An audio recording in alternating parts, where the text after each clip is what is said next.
Hi everyone, I forgot to hit the go live button, so I've been talking to myself for the last 2 minutes. My apologies. Yeah, sorry about that. How is everybody? Hopefully my voice is good. Yeah, I forgot to hit the go live button. I always forget there's that second step. You'd stream on OBS and then you hit the go live. So yes, so I think we are good to go. But yes, we will be talking about DEI, diversity, equity, and inclusion in television, the television industry. This will be in regard to a recent community post I did.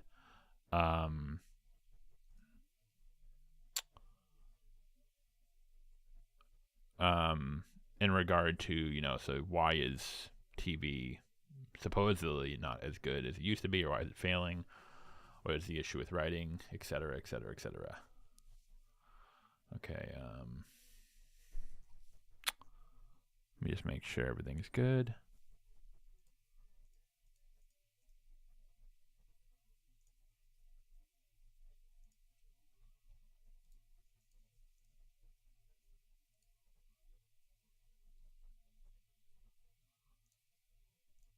Okay, I think we should be good. Let me hit up our guest and we'll go from there.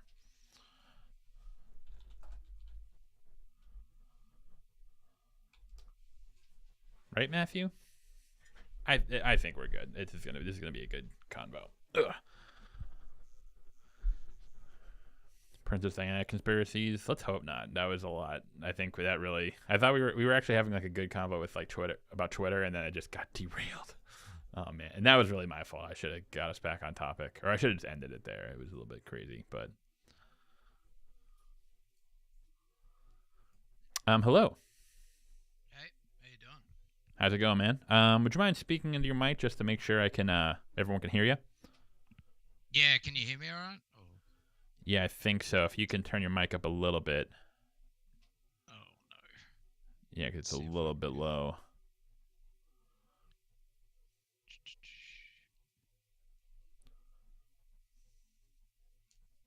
Oh, I've got it on max. Just wait. I think I know how to do it.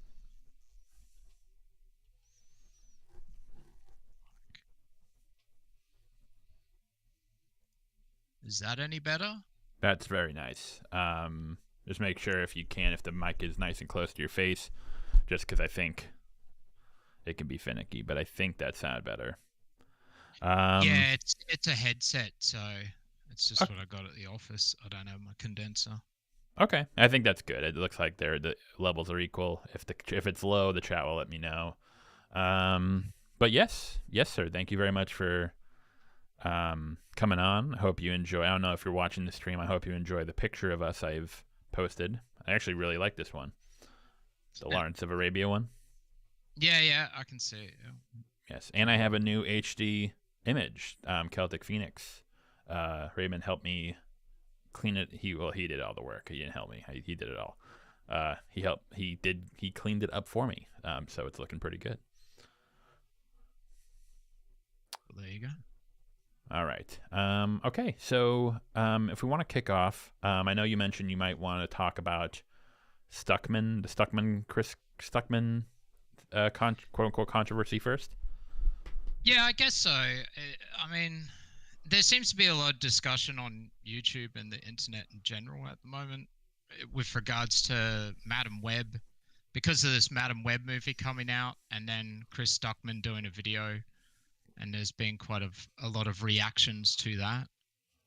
There's quite a few reaction videos, and a lot of people seem generally upset about it. So I thought it'd be a good jumping off point, I guess. Yeah, sure. Did you see Madam Web? No, I have not had the pleasure of watching Madam Web. I I have watched explained videos and that. I highly recommend it. It was a very fun time, not for good movie purposes, but it was actually very fun. Yeah, it looks kind of nostalgic. Like it reminds me of like a late 2000s, early Oh, oh, 20s. oh. The movie makes sure you know that it takes place in 2003. There are so many references that are so in your face. It's hilarious, which makes for a fun time. It's like, at least it was a fun bad. It wasn't a bad or boring bad rather. Yeah, well, I especially like bad movies. I have bad movie nights at my place. So Catwoman's usually in there sometimes. So Hell yeah. Catwoman, at least, for all its faults, at least Catwoman did have, there was like a creative voice behind it. It wasn't a good mm. one, but at least, like, that basketball scene, he directed the hell out of that scene. So, Yeah, that's it. Well, even the soundtrack has like cats and females meowing like they're cats in the soundtrack and stuff. It really is brilliant when you there actually there was an pay more attempt, attention to you it. know. Yeah, that's it. Um, but yeah, so, or I guess you can kind of give your take. So, what specifically about the whole Stuckman? I'm fairly familiar with the general consensus of what's going on. So Mm. basically, and I'm sure most people watching, if they might know, but basically, to my understanding, Chris Stuckman made a video where he said, "I'm not making a review of Madam Web. I'm simply, you know, making this video to draw attention to the, idea that, you know, um, even though he doesn't know exactly what went on behind the scenes, trying to make a film in today's studio system can be very difficult. So he didn't want to talk ill of the creative team behind the project and sort of levy it at the studio as to why it was not a good film. And a lot of people seem to take issue with this. Some and I think a lot of it was, maybe not most, but I think a lot of it was bad faith. That just for whatever reason people don't like Chris Stuckman, even though I think he's like I usually don't watch his videos, but I think he's like a pretty chill dude. I do. Mm. However, I think at least the good faith criticisms I saw were the idea that as a film critic, should you be, I don't want to say forced, but should you sort of have an obligation, I guess, to criticize a film even if it's, with no mercy. Not, you don't have to be mean, but it's like, hey, if the directing is bad, say the directing is bad. If the writing is shit, say the writing is shit, without any worry of like, oh, is the director gonna feel bad or the writer gonna feel bad. Um, so those were the people that I at least think had some good faith criticism. But what were your thoughts on the whole thing What do you mean by bad faith criticism? Just so I know. in terms of bad faith? Usually, when I Mm. use that term, I'm the idea is that there is the person making.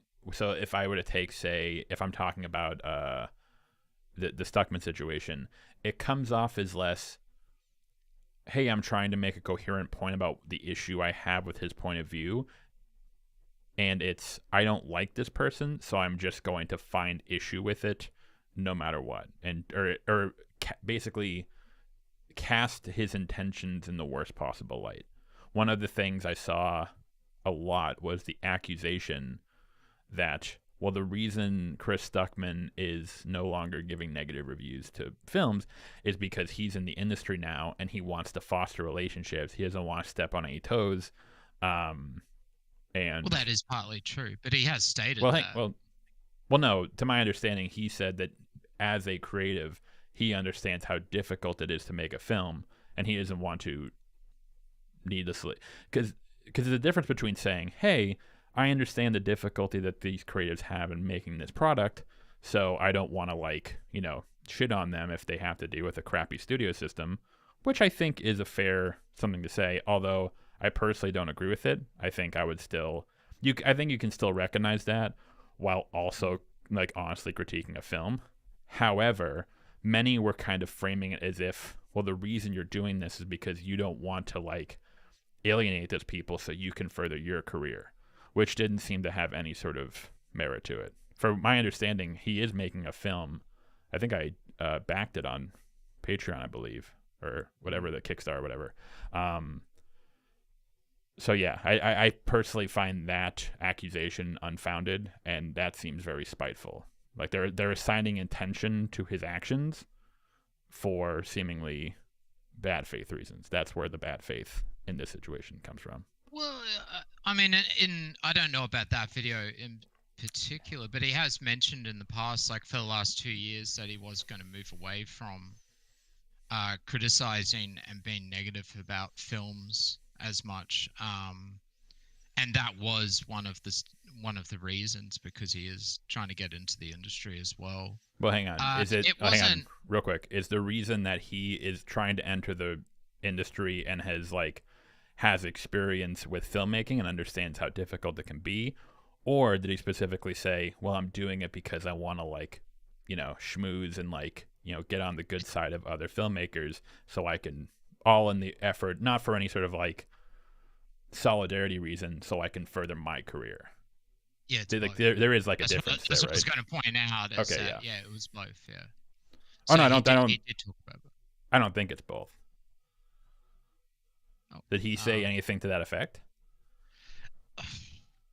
God, it was a while ago. Because he mentions it.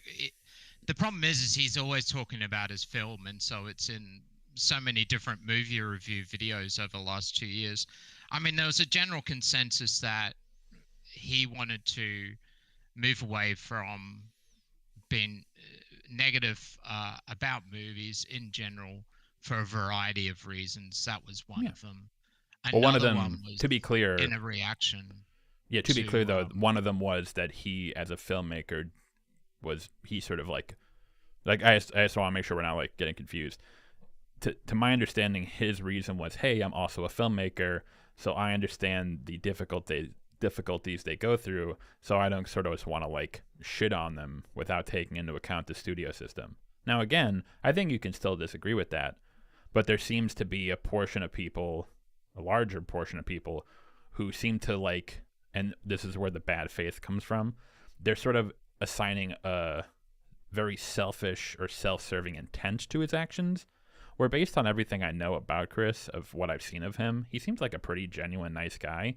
So when he says, it seems genuine to me. Now, again, I could be completely wrong. He could be a self-serving bastard. I just don't think that he's done anything to warrant that accusation. And so that's where the bad faith comes from me. I mean, he is, as far as you could speculate, as far as being a YouTuber, he puts up a provocative thumbnail that looks like he's going to rip the shit out of Madam Web, and then doesn't talk about Madam Web, and then does a sponsorship for BetterHelp or whatever it was, So there's those sorts of things. Well, we can. If we want to hold people account for the thumbnail game, we can hold every YouTuber. That's a typical YouTuber thing, and it's money, it's his income. So, but no, he's mentioned a few different things. He's also mentioned negative YouTube and the perception. And to some extent, yeah. Oh, sorry, my Hollywood apologies. Yeah, well, the perception that outside media is having about YouTube, because there's such negativity on there, and he's trying to fight against that. I think the problem with him trying to fight it, if he just stuck to his guns and just did movie reviews, then, and just do your own thing and not worry about what's happening over there, I think he would, it'd be a lot better serving for him, because he's getting worried about that, and then he's trying to be positive, but really he's just moving his negativity into different areas, instead of, by being positive, he's then putting blame on studio heads, and he's putting blame on audience reactions and negative YouTube and things like that. And I think that's where people are getting upset about that as well. It's just shifting blame, I would say. I think the main thing is just not reviewing the movie. If you're not going to review the movie, then maybe just don't make a video. Probably be the best idea, but then it is his income. So, well, I think that, just to be clear, I think that is also, that's sort of a weird act. I don't know if you're accusing him, but what does he have, 2 million subs? He makes, and after he made the Madam Web video, he made 2 other videos 2 or 3 days after, I think. So it's it's not to your point, I don't think he did it because I need to put out a video for, because it's my job. I'm sure he's doing pretty damn well.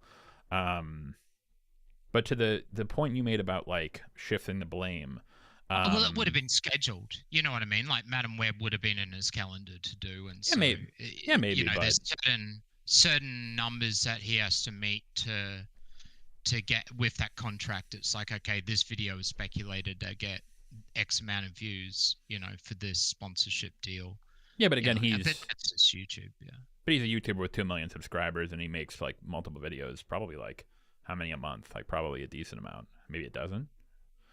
Yeah, I would just predict that Madam Web was always on the calendar to do. BetterHelp was always going to be the sponsorship, and so the video was made, and he still felt like he had something to say. Yeah, like he wanted to draw attention to the studio system, which I think is fine. Again, to your point, like could he have just not made the video? Sure. And again, could you say that there are some people who might think of him as less than as a critic because he didn't do so? I think that's completely fair, but at the end of the day, it is his channel and he is free to review, conduct himself however he pleases. It's very similar to one thing that, to your point about like sort of negative YouTube reception, or I guess like negativity in YouTube culture. This is something that I've dealt with myself, where it's like, I criticize stuff on my channel, but I feel like I always try to give it at least like the benefit of the doubt. I try to like speak about what is good about it, where it goes wrong. I occasionally will lay the blame at certain people, like I shit on Nick Pizzolatto for True Detective. I shit on Naughty Dog during The Last of Us 2. But I feel like, I back in my like old Game of Thrones rewrite days, I feel like I did that a lot more, with like D&D and whatever. And I did start to feel there was a different energy coming off of that criticism. Like it didn't really feel like the people who were tuning in aren't people they're not here for the rewrites. They're not here for like, because, we want to talk about writing or how it could be better. It's just people are here because they want to hear me shit on something they don't like. And I think it's more entertaining. I think like you'd probably do better with your numbers if you just go out and shit all over stuff. It's probably why anti-woke YouTube is doing so well. Yeah, and I think that might be sort of the push, where it's like there's sort of like a misinterpretation where, and I completely agree that there's probably people who sort of like overshoot this, but I do think there is a problem with. It's not so much that being negative or being critical is a bad thing at all. I don't think that's true at all. I think being critical is great. It's when, particularly like you mentioned, like the anti-woke crowd, or not even them, but just sort of like in general, it feels like that there's a lot of, to your point about like when it comes to income, there is a large incentive to be like relentlessly critical of something, in like an over-the-top humorous, exaggerated way. I'm sure a lot of people, yeah, like that's part of the reason like a lot of people were talking about like, or people brought up to me like, hey, are you gonna review like She-Hulk? and I'm like what? Yeah. Like no. And I'm like, because it's like you don't have to watch it. Yeah. Well, not even that, but it's like the issue is that I have a feeling that the people who are asking me that question don't want to actually see me like, hey, do we want to actually like look at it and look at the writing and look at the character arcs and see what we could do to improve it? They just want to see me like, fuck this shit. And it's like, I don't know. I don't find that fun. I don't find that entertaining. And I think it sort of brings in a different crowd, again, of people who aren't really like, one, they're people who just like, again, they're not really like, are you really here for like writing and for character and story? Or do you just want to kind of have your opinion validated? And that's the second part, sort of people who just like, they don't really want, they're almost like looking to certain figures to make their mind up for them. Mm-hmm. As opposed to like, I imagine if someone like went on one of these people's videos and was like, hey, I actually like She-Hulk, I can only imagine the response they would get in the comments. They would get shit on. Yeah. So it sort of creates this sort of like atmosphere where you're almost, and then I almost wonder what that does to the creators, where it's like, if you like a certain film that you deem that your audience might, think is woke, do you have an incentive, or not even incentive, but like, do you feel a bit cautious about praising it out of fear that they might like, what the fuck, bro? Like, yeah. Well, yeah, I've like the worst of all that I've always seen is the drinkers chasers or whatever. It's clips from his live stream, the critical drinker. And one of the clips of a few months back was that someone said they actually liked a show, and it was just everybody else basically crapping on them. Um, and I think I don't know if it's necessarily bad faith. I've definitely seen it. Like there's this channel, he makes these views called Rising Stirrers. Funny guy, but just a small little creator. But you know, he's finding woke in everything because he's trying to emulate Nerdrotic and Critical Drinker and that, and so he's trying to get that next big ticket thing, and so he's just trying to find woke everywhere. And now the new Predator movie is woke because it's got a female lead. The Hellraiser's woke because it's got a woman now, and you know, and then the clip that I sent you is like an example where season 4 is of True Detective is totally crap because it's woke, you know, and it's like okay, it has issues, but I don't think it's because it's woke. You know, I think there's other reasons. I think I don't think they're necessarily bad faith. I just think people, uh, you know, they don't think about things. You know, they don't have very good critical thinking skills. Their opinion is their opinion, and you know, there's group mentality sort of ways of thinking about things, and I think that is the danger of the anti-woke YouTube channels. It's because it's always negative, it's always finding bad things in film, when every year there is good movies made, there is good film making out there, and they do not. They sometimes do, you know, and you've got to give them credit when they do. You're roboting a little bit. Not enough. I'll start shutting things down. I was hoping that wouldn't be an issue. There you go. I think you're back. Just close down as much as possible. Yeah, it sounds like you're good now. It's only for for a couple seconds. Yeah, it's all green here, so. Yeah, it's like I don't. That's a good point because early when I mentioned bad faith, I was talking about the people who like. What I mean by that in that context was like people who were saying they were mad at Chris Stuckman for one thing when really they were mad at him because they just don't like him or something, you know. That's sort of what I meant by like bad faith. They're coming in almost like deceptively about what their intentions are. I agree with you. I actually don't think I don't know if I'd use bad faith to describe a lot of sort of like the quote unquote anti-woke people. In some cases, maybe again, like I mentioned, like, are there times when they're like, you know, I could say something good about this, but you know, I don't want people to think I like it. So I'm just going to keep it. Cause like, it's like, there are very few shows I can't find anything to say positive things about.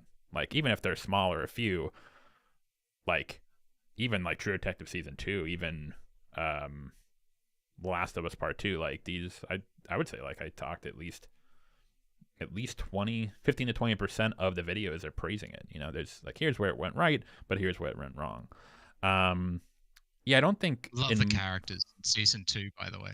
Yeah, I thought Frank was interesting. I think Velcoro, they should have, they need to like, so good. And ironically, kind of going into, we'll get back to it when it comes to like, you know, we'll get into it soon, the whole DEI stuff. How ironic that, you know, Nick Pizzolatto, who is like framed as this like, you know, I know that he kind of like was shitting on season 4 too. I thought that was kind of tasteless, but it's ironic because like when I look to season 2, the one that he wrote by himself, you have Annie Bezzarides, who is a female like girl boss sex addict who like has knives and like, ooh, no man can cross me. And then it turns out that she was SA'd, and it's like, okay, Nick. And then you have Paul Woodrow, his entire character is, I'm gay and I'm sad about it. And it's like, Damn. I almost wonder if that case, if like someone knew, like if I told them it was like written by committee and not just Nick, would people view season 2 as like, would they call that woke? It's like, oh, they got the gay character, he's just there for brownie points. It's like, yeah, maybe. It's hard to know because it's HBO. Because HBO has its the stereotypical things that HBO does, and that is a lot of them in season 2. Yeah. Oh, sorry. So, sorry, just to bring it back. So, to your point, I agree. I don't know if a lot of these people are, I would say, bad faith. I do think many, or Maybe. what I use, you kind of hit the nail on the head when you were talking about like they see woke in everything. I call it culture war goon brain, where it's they kind of they look at sort of like the cringy SJW types who are like everything is sexist. The bad guy's black. It's racist. It's like stuff like, or like the woman is just there.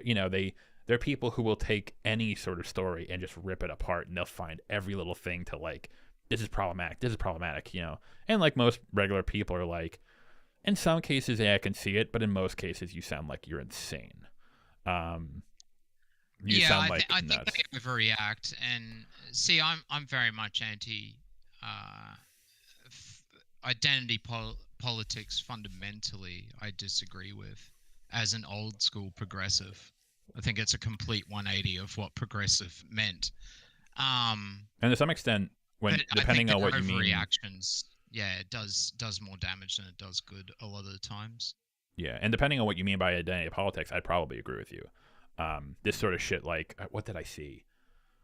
Wasn't it like, I don't watch The Flash, but I think they mentioned like the villain was a black woman, and like there were people on Twitter, and again, this isn't like a lot of people. This is like a handful of idiots who were like, that's problematic because the woman's a black woman. And it's like, what? We can have black female villains. That's fine. That's based. Cool. Great. We should have gay villains. We should have trans villains. Cool. The issue is when it's like if every villain was like a black gangbanger, if every show you watched, every villain ever was like a black gangbanger, that'd be one thing. It's like, okay, that seems to be an issue. Now the white hero and the black guy in every show has that. Then you're there seems to be an issue with like a bigger problem. But like if you look at, I think there was, me and Pure Kino, who I do a podcast with, we make fun of it because we're the big, have you seen The Wire? Yes. A Harvard professor came out with a paper citing that The Wire was regressive because it showed black people in like stereotypical, like, oh, they're drug dealers, and it's like gangsters. It's like, are you The Wire? Of all the shows you're gonna like complain about The Wire, which is like the most, the entire like thesis of it is that like structural racism like in institutions just destroy the individual. But I agree, that's the progressive, like the identity politics that I think is just also unbelievably ridiculous. Yeah, I think fundamentally, as soon as you start identifying people as groups and not individuals, you're going to start having issues because you're labeling a whole group of people as underrepresented or victims, while other groups are automatically privileged. Really, fundamentally, a lot of Australians will see that it's just a general thing, where we'll find that sort of racist where you're putting another group down or seeing another group less than you. Like, what's wrong with the system of just equality that we had and that we were striving for? Oh, hang on, you're roboting again. You're looking at. There you go. Oh, God damn it. Yeah, you're looking at the individual. I'll try to pay attention to it. I can see my bars. You're looking at the individual and what their needs are rather than a whole group, because there's going to always be outliers, and it's not taking into account those outliers. Yeah, it's like, and it causes friction by putting people into groups and then labeling everybody as this. And I find it stereotyping, really, sort of, in a way, if it makes sense. Yeah, it's like you can kind of, and I'll wrap back to the anti-woke people, but so for example, if every let's say like 100 TV shows came out in a year, and in all those TV shows, every single gay character was like catty and like slutty and like had HIV and like wasn't in a healthy relationship and just like fucked around a lot. It's like well, are there gay people like that in real life? Yeah, of course. But the fact that I'm watching 100 shows and every single representation of a gay character is like that, I think that is something where you should look at. Okay, let's step back. Why? Like, what is going on here? Like, is there a certain climate? Is there a certain culture? You know, what? Why is it that every single gay character on screen is being depicted like this? And I think that is something where you can like actually point out to like, hey, there does seem to be a very like concerning stereotypical pattern here. However, Sure. then the going too far is to say, okay, because we don't want to be stereotypical, we can never have a gay character do anything that could ever be considered bad. Like no gay character with HIV because that's a stereotype. Like there are gay people with HIV. Like what do you want me to tell you? No gay people who are catty. Like there are I know plenty of gay people. Some of them are catty, just like regular people. What ends up happening is you go too far in the other direction, and you end up. I don't want to say like anti-stereotyping them, but you kind of create like now instead of seeing every gay character is like this whole, like negative stereotype, now they're all like perfect angels who have no flaws whatsoever, and it's like and gay people will watch that and be like. Yeah, and then gay people will watch that and be like, what the fuck is this? Like, I know plenty of gay friends, and they all, like, half of them suck, you know, just like regular people. It kind of infantilizes, yeah, exactly. Yeah, I see it as a pendulum. I think in the past, film definitely. I mean, I watch a lot of bad movies from the 80s and 90s, so there's a lot of sexual violence. There's a lot of rape as the instigating factor to the movie's plot. You know, it starts out with a woman getting raped, and that's why the villain or the character is on a mission to stop, the bad guys or whatever. Like, it's very prevalent, or sexualizing females as well. So it definitely needed, racial stereotyping, um, depictions of homosexuals. It did need to swing, but I think yes, it swung too. It's getting too far in the other direction, where you've got characters that have got no flaws, putting down other groups of people just because they happen to have a certain identity, um, and that's ruining storytelling, but in a different way. It's just making them boring. It's like if you don't have flaws, then what's the conflict? Um, Mm. and then so just to wrap that back about you put it perfectly, like the pendulum swing. So my issue is sort of like the anti-wokies. Again, I don't think they're all in bad faith. I'm sure some are. Again, like when your income is tied to it, it can get really weird. But I think in many cases, it's sort of like a lot of these guys, they saw like the cringy SJWs and they kind of blew that out of proportion. And then so now whenever they see, it's kind of ironic, right? Where it's like, I don't like these people who are obsessed with identity politics. So now I'm going to do movie reviews, but I'm going to be just as obsessed with identity politics, but like in the opposite direction. So instead of saying like, hey, the black woman is the villain, that's bad, that's sexist, which is like, or racist, which is what the SJW would say, the anti-woke would be like, hey, the black guy beat the white guy in a fist fight. They're putting the white man down. It's like, it's like, and again, I think there are some cases where you can, like, there are some depictions of black women that are negative, or gay people that are negative, and there are some depictions of like, again, I think one of the examples I spoke to you about was that Charlie's Angels movie that came out like in 2018 or something, the Kristen Stewart one. Yeah, and I Kristen didn't. Stewart's flipping over massive men. Yeah, I didn't see it, but I was like, just from like the clips I saw, I was like, this definitely feel like that whole thing about like women needing to like put down men, like just like fuck you dudes. Like, yeah, that was definitely, at least from what I saw. I never ended up watching it. From what I saw, it definitely did feel like that. And However, there was a PR push with that movie too, where it's like, this is the action movie that females need to see. It's their action movie, and men need to support it by going with the females, and Oh, and then like Elizabeth Banks like, was like, the reason it bombed is because men didn't come to the movie. It's like, bitch, yeah, like don't pull that. No one saw the movie. Women didn't see the movie. No one saw that fucking no, movie. that's it. But then there are cases where it seems like you brought him up, critical drinker. Again, I don't think he's as bad as some of the guys. Like there's like a whole other like sort of like level to it. Like that Nerdrotic and Geeks and Gamers. Like I think those guys are like okay.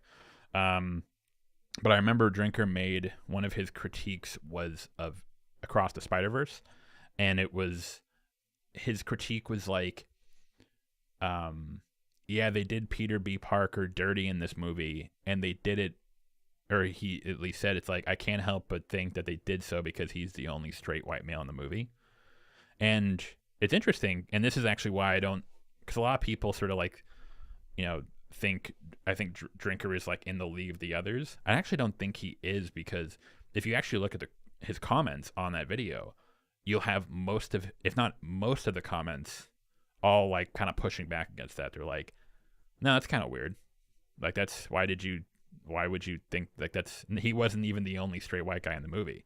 And Yeah. not So, only and why was it? Was he getting divorced or something? I think. No, it was the opposite. He in the first movie he is like kind of like a burnout loser, and then throughout the first movie he kind of learns to sort of like reevaluate his life.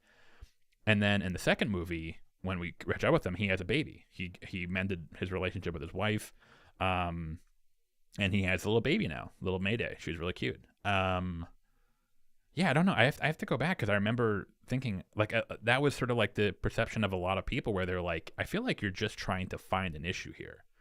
Like most people, like I think there were a couple critiques of his character that I did agree with, but none of it had to do with like humiliating him or putting him down or like framing him as less than the Miles. I actually think it was very. There's a scene where Miles is struggling with his situation, and he tells him, I had the baby for you because you inspired me to. It was a really touching scene between friends, sort of like a father mentor figure. And yeah, his whole all the comments were like, what the fuck? Like, why? What are we doing here? So that's kind of why I don't agree with people saying that he's like as bad as the others, because the others would just be like, yeah, fuck the fucking white man, like, yeah, fuck Miles. There's I think there's a divide there. I think it's watching the clips, and it's just so negative, and it just bashing from his live stream, and there's just 12 of them on screen just all bashing something, and sometimes it's just, oh my god, like what are they complaining about here? Like it's just a bit too much. Yeah. And I think a perfect example is Healy versus Babyface. He started getting the a pronouns lot more guy. traction. Pronouns. Yes, and he started getting a lot more traction. I think someone spoke to him behind the scenes, most likely, or something, because it just changed all of a sudden. Someone said, "Oh, that rant worked really well. You should try ranting more." And all of a sudden, he's just got all these videos where he's ranting and yelling about something, and seems so passionate about the fact that they now have a third option in the new Bethesda game for your gender, and it's just like, I think you could pick like alternative pronouns, yeah. Or not, I don't even. Or you could select your pronouns, I think there was like a they them option. Yeah, and he just kind of lost it. Yeah, and I just think that does more harm than good, because it's a definite overreaction, and people are just going to see it as such. I do get like putting your foot down and saying, y'all shall not pass. They're like Gandalf on the bridge. We're putting our foot down here, and nothing's getting across in any case. I think that's how they see it. It's like nothing's getting past. We're going to criticize every single thing that we see that's wrong. But the problem is that change did need to happen. It's pointing out where it's gone too far, not overreacting to every bloody thing, and then calling True Detective Season 4 woke, or calling Hellraiser woke, or something like that, just because it's got female leads. I heard Hellraiser it's like the new one, right? I think I heard that was like really good too. Oh, it's so good. I love it. Ooh, I should check that Hellraiser is out. a really good example of where DEI works, where they've found perfect casting. Oh, hey, Hyper. Um, they found perfect casting with a trans actor that's tall, uh, quite lean, skinny, and has a really unique raspy voice because they're trans. That And no so they that modulate that a bit. that plays And Hellraiser in the movie. yeah, that plays That's the new based. Pinhead. What? It's Oh shit. perfect casting. It's really good. And so there's no problem with having diversity in films and changing things up, especially when they work so well like that. And so then you get those people like this Rising Stirs guy that came along and says, "Oh no, Hellraiser's woke because it's Yeah. got a woman as the lead, woman Pinhead. Oh, they got rid of Bradley. Well, Doug Bradley is old and he's cranky. He doesn't want to come back because of all the films they fucked him over with all the bullshit behind the scenes. I don't think he would want to do it. He's too old for it anyway. They needed to move on. Um, I you think know. yeah, I think that's you point out something good. There's a divide there where it's like so for example, the classic example is when J.K. Rowling came out and said Dumbledore was gay. Um, to me, it's like I it's and this is kind of where we get to like not necessarily bad faith, but like you know, two people disliking something for different reasons. For me, the reason I didn't like that, or why a lot of like people who are on quote unquote my side, I guess like lefties or on the left, the reason they would look at that and be like that's cringe is because well, you didn't like make him gay in the books. You didn't mention it at all. It just sounds like you're looking for brownie points. You're just like, oh, hey, he's gay. Like, aren't I progressive? Like, that's really cringe. I think most of us would agree. Like, that really sort Yeah. of like performative. If you want to make a movie about a gay character, do it. Make it good. Make it, put effort into it. Don't just expect that you have a gay character and like we're gonna like pat you on the back. Um, but then there were people who disliked it for a different reason, because oh no, that's disgusting. He's gay. Fuck that character. And that's kind of what it sounds like. Where to your point, where it's like, or at least this is how I felt with Last of Us Part Two, where it was like, I have so many issues with that game. I made a 3-hour video on why I don't like it. It's poorly executed. None of it has anything to do with anyone's sexuality or identity in the game. And I would still get a lot of comments to be like, yeah, this is like woke propaganda because there's a trans character. And I'm like, bro, I am not on your side. Please do not think that we're like on the same wavelength here. And I think sadly, to your point, what's happening is a lot of people who are in that middle ground who are like, I'm, I'm not disliking this for like bigoted reasons, but it's the execution. The issue is those people are kind of getting meshed in with the other people who, and this is where the bad faith comes in, who might say, oh yeah, no, I don't like this character in here for story reasons, but really, like, come on, we really know like why I dislike it. And the problem is that people who are, because I that's a fear I have, where I'm like, obviously I'll still make a video, on like why The Last of Us 2 sucks, but I also am cognizant of like, when I'm making the video, I'm going to make it very clear that the reasons I dislike it aren't for these reasons, because I don't want those people to like come in and be like, oh yeah, he's on our side, right? And it's because these people know that they're like, sometimes we can't come right out and say it, but we can kind of like just test the waters and find people who agree with us. And so it sucks because then all the people who I think have reasonable opinions get lumped in with bigots, and it's like, well, no, hang on, they're not bigots. You have to kind of like go case by case and look into their content. But then, to your point, when I look at someone, oh, sorry, go ahead. Yeah, Yeah. I don't think they're bigots. I just think they're seeing they're seeing the agenda, and then sort of overreacting, or just assigning agenda to bad storytelling. I don't know. Would you agree though that the political beliefs of the creators of The Last of Us Part Two seeped into the game?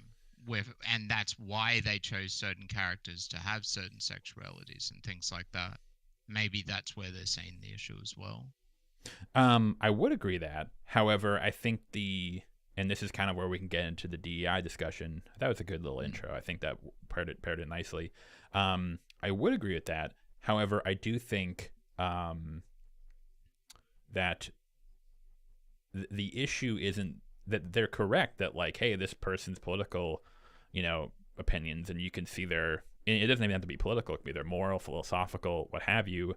Their agenda or their opinions or their outlook is present in the story. And what I would respond to that is like, that is true, but that has always been true. Like if we go back to our example of The Wire, it was The Wire is not shy about what the point of like what the thesis of the show is, which is that I would say a very like I don't even know if I would say classical liberal. The show is very adamant about demonstrating how the system sets people up to fail. How you can have a kid he works hard, he does everything he can to succeed, and just because of his circumstances, he gets fucked over in the end. And the show is like very on the nose with it. It's not like, well, I should say it's hard to say because it's like there's never a speech where like like McNulty looks to the camera and it's like societal racism really affects the disenfranchised youth of our school, of our youth. However, in like say season 4, there's a whole arc where Pryzbylewski, he's a teacher and he's starting to reach the kids, but then the school comes in and is like, forget all that. We need to, all we care about is, test scores. So you're going to teach the kids the test. We don't care about them learning. We don't care about them understanding the concepts. We just want you to get them to pass the test so we look good. And so that's an example of like, it's demonstrating that the kids, if they're given care and time and attention, they can succeed, but the system around them is like screwing them over. Yeah. So that's, I would say, a show that is very on its sleeve about its, political views. And then even, going back to something like, another, one example a lot of people bring up when we're talking about like, no politics and storytelling is like the Lord of the Rings. But I would say that the story does, maybe not like it doesn't have like, there's not a scene where like, Aragorn sits down and is like, we have to save the hobbits are disenfranchised and we have to, there's not like a scene like that. But obviously like the story isn't completely free of any sort of political or moral or philosophical outlook, So to your point, I actually agree with you in the sense that I do think media today does have the creators' political views, philosophical views, moral views in the story. But I think the issue I have with the other side is that they sort of frame like before this period, X amount of years ago, that never was the case in any sort of story, which is patently, I think, is ridiculous. Yeah. Yeah, you look back at the past with rose-colored glasses, basically. Or not even rose-colored glasses. I think just sort of like it's a kind of a strong word, but almost like a denialism of, The Sopranos. It's a great show, awesome characters, but it's very critical of many like socioeconomics, toxic masculinity, performative masculinity. Tony's whole, the entire point of Tony is that he's like, initially framed as like this tough guy. He's like badass, and yet he's having anxiety attacks with mommy issues. It's like it is like a very subversive show. So yeah, I think for a lot of people, they sort of look back on, again, not even rose-colored glasses, but almost like a denialism of like, and I don't know if I would go so far to say is like, there are many people who will say all art is political. It's like, I don't know if I agree with that. I think you can view all art through a political lens, but that doesn't necessarily mean like I don't think the guy who wrote I don't know Commando, with Arnold Schwarzenegger. I don't think the Yeah. guy who wrote that movie is like secretly a fascist because he like he supports vigilantism. Like I No, I just want to probably, make a cool I movie. mean, yeah, I mean maybe, but I don't know if I can assign that to the writer. Now I can view the movie through that lens and discuss it, sure. Same way I can look at Lord of the Rings and talk about what are sort of like the moral or ethical lessons present in the narrative. I think you can do that without a sort of assigning that, the classic example of like when you're in English class and they're like, well, the curtains are blue because it represents the depression of the main character. And then the writer is like, oh, no, I didn't. I just made them blue because fuck it, why not? It's sort of like that. It can go. I think there's sort of, again, there's a divide between people who like hyper overanalyze everything and like find like, this is why the writer hates his mother because of this character. And it's like, okay, hang on, you're going a little bit too far. But then there's the other side who like is almost like in a sort of denialism about certain narratives about like not having these. I think I saw a tweet one time. It was someone, they said like, I think they said like BioShock wasn't anti-capitalist, or Breaking Bad wasn't against toxic masculinity, and it's like it was a shame because like I agree with his point, but he picked like the worst examples of like the most like it's like, or it would be like saying like The Sopranos wasn't against toxic masculinity when there's a whole arc in season 6 about how all the gangsters, one of the gangsters gets outed as homosexual, and it's Yeah, kind of yeah. it's Vito, and it's kind of like apparent that they don't really care. Like they're like, whatever, who cares? Like it's not me. Like they might not like approve of it, they might be against it, but like they don't really care. They kind of like Vito, he's their friend. But once it starts to get in the way of their business and their culture, that's when they have to kind of like they almost have to pretend they're like appalled by it. They kind of put on this machismo. Yeah. Yeah. So again we see sort of like there's a reasonable middle here, of going to one extreme or the other. Yeah, and it sort of depends, and on the era as well. I mean, getting away from political and just looking at the quality of movies, I always look at the Batman movies. Um, back in 1989 when the first Batman came out, there was showrunners with unique visions doing unique things. And then there's the franchises of the early 90s with the next two. And then you had this dip in quality with movies. Jesus Christ. I remember thinking about it, going to the cinema and just like, this is so crap. Like, why couldn't they make a good movie with like, make comic book movies or something? There's such good stories out there. And there's that period of like late 90s and early 2000s. And of course, what Batman movie do we have? Uh, we've got tonight's weather forecast. A freeze is coming, and bat nips and all the rest. And then there was that definite change. And really, it started. You could argue even that change in quality really started with Batman Begins. It was one of those first movies that came out around that time, and the studio took attention. Like it sort of grabbed their attention For because better or it did worse. so Yeah. well.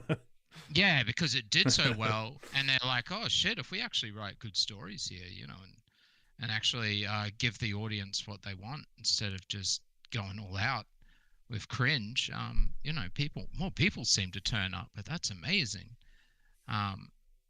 Yeah, so but it's all over the place. There's good Batman films, there's bad Batman films. It depends on when it was made and why it was made and who made it.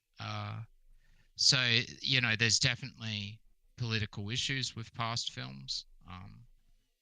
Like the one I was saying, the big one is women sexualizing females and sexual violence in film. Um, you know, that's a massive issue through 80s and 90s. It's all across films. Um, females are basically just sex objects in a lot of movies in the 90s, and or to your point, like there's violence inflicted against them, but instead of focusing on that as like, her experience and her trauma and how she deals with it, it's just motivation for the male character. Yeah, I think of like Death Wish, where the inciting incident is, I think, his wife and daughter assaulted. Nail Gun Massacre. There's a lot of those B movies like Nail Gun Massacre where it starts credits rolling, rape scene. And it's not like, and that's and again, it's like, that's another, to go back to what we were talking about earlier, like, it's not as if like, I understand why it was very, a very popular plot point. Like I think of like in Death Wish, if anything ever happened to my girlfriend or my mother, if someone came in and did that, absolutely that would be something like, it really instills this like primal, massive motivation within you, to motivate you to go out and do something by any means necessary. So I don't think that like obviously it does play into like, the male power fantasy. I always see that a lot with like cringy, like mass for dudes who are like obsessed with like, I'm the warrior, I need to protect my home. And it's like, personal safety is good, but like you guys kind of fetishize it. Like these are the kind of guys who like, they want someone to break into their house so they can kill them to like make them feel good about themselves. It's like, okay, dude, like you're getting a little, like you need to chill out. And that's an example of like, I don't think that was like, it's not that all these writers were like super sexist and like they just hate women. It's like, no, it's just that they kind of didn't sort of realize the implications of, again, going back to the past example, it wasn't so much of like, oh, in this movie your wife is murdered and the man has to go out and kill her. That in and itself isn't bad. But when you see it over and over and over and over and over again, then it's like, okay, now we're seeing some sort of, why are all these movies feature the same plot point where the female character is either like assaulted or killed, and that motivates the male character, and then she kind of gets like left behind. And yeah, so it's because that's just kind of a staple of any revenge narrative. But if it's always, on one side, or if it's always the same dynamic in terms of gender or what have you, or if all those movies I saw, if the woman was killed by a black man and all the heroes were white dudes, I'd be kind of like, oh, hang on there. That's a little, again, if it's like in one movie, whatever. If it's in every movie, it's like, okay, hang on. Now we need to kind of step back and look at maybe is there something going on in the culture? Are there certain stereotypes that might be influencing that? What's going on there? Yeah, and I think that's what's happening with anti-woke criticism as well, is they're seeing patterns and stereotypes in a lot of movies, and so they're pointing it out where it's not really as prevalent in one movie compared to another sometimes as well. It's like, oh, female leads, so this movie's work because female leads. Well, yeah, okay, it was in these movies over here in these TV shows, but not really with these examples. Or it's like, but that's what they're seeing, because they're seeing that pattern over and over again. Oh, the white men all get killed. They're always the villains.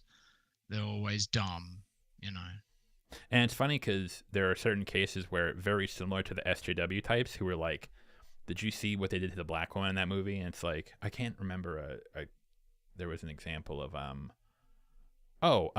perfect example was did you see Game of Thrones? Yeah. When Missandei is killed at the end of season 8. So like, and obviously she's one of the few black women in the show, and that was always sort of like a point of contention. But I remember a lot of people were very upset with that, because it's like, oh, can you imagine they killed the black character to to motivate the white girl protagonist? And it's like, well, hang on, it's like this kind of it's like the reason it's not because like, oh, you killed a black girl. It's like Missandei and her were best friends, and that's the whole reason that like you set it up that way, is because like this was the person who was like by her side for the longest, who she probably loved more than any other person, and that's why you did it. So it's like, prescribing that sort of intent to the writers, it's like, that's kind of cringy. But then I'll look at, to your point, I'll look at the other side where it's like, yeah, man, this was bad because they had the black woman, lead character, and it's like, well, if it was a dude in the role, would it be better? No. It's like, okay, well then, what are we talking about here? Like, there is like a reasonable middle ground, I think, where like given enough context and surrounding details, we can sort of like, I think there are always calls that we can make. Like you point out, like the wave of those types of movies where like women would just be kind of cast aside for the male hero. Yeah, I think we can kind of make a call because it was a pretty noticeable pattern for a long time. But now we're seeing it sort of like go in the opposite direction, where there's two sides who are like nitpicking like singular examples to try and like make their own agendas fit, and we're both kind of like, hang on, like you both are kind of going nuts. So it's really individually based. Like that's why you got to look at each movie and each film individually, or each film production company. Like, what if we get into the DEI stuff? What is it? It's diversity, education, and inclusion. I think it's equality diversity and inclusion, or equity and inclusion, one of the two. Yes. Oh, perfect. Sorry, because I was just because we hit the hour mark, so I was gonna sort of like segue into. I was just about to bring it up. So there's the Writers Guild of America, the WGA. Hollywood is unionized, depending on which production you're with.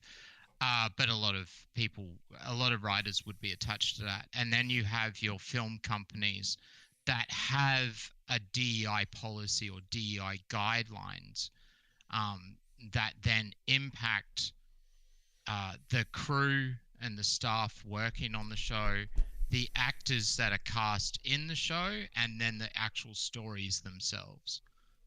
So that's what DEI is, because I know someone was asking in the chat before as well. Yeah, so basically it's like DEI in general is sort of like it's almost similar like the concept of like critical race theory. It's more of like it's not like a singular policy. It's more of like a umbrella term that talks about companies or media companies, their strategies to try and promote quote unquote diversity, whether that means like, half the crew on any given production has to be from a quote unquote underprivileged group. There has to be, X amount of, X percentage of characters who are cast in the show, or actors who are cast in the show of underprivileged groups, which I kind of looked into it too. Like that is such a really weirdly like quote unquote underprivileged groups. It's kind of like a underrepresented, or underrepresented, or it's more. But I mean, it's more of like a very vague term. It kind of it's almost to the point where it can almost mean like a lot of things. Like I think even like low income was like listed on there. It's like, okay, well, it's sort of strange. It needs to be vague as well, because there's lots of different stories to tell. There's lots of different productions. It does encompass a lot. So a lot of different people at the same time. Yeah. So since we have that established, so I think we can get to sort of where we kind of maybe, because I feel like we've kind of your argument.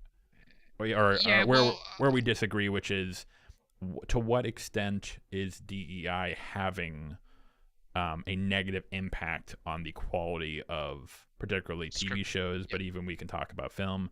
My argument would be that I think it is practically negligible. I would never say that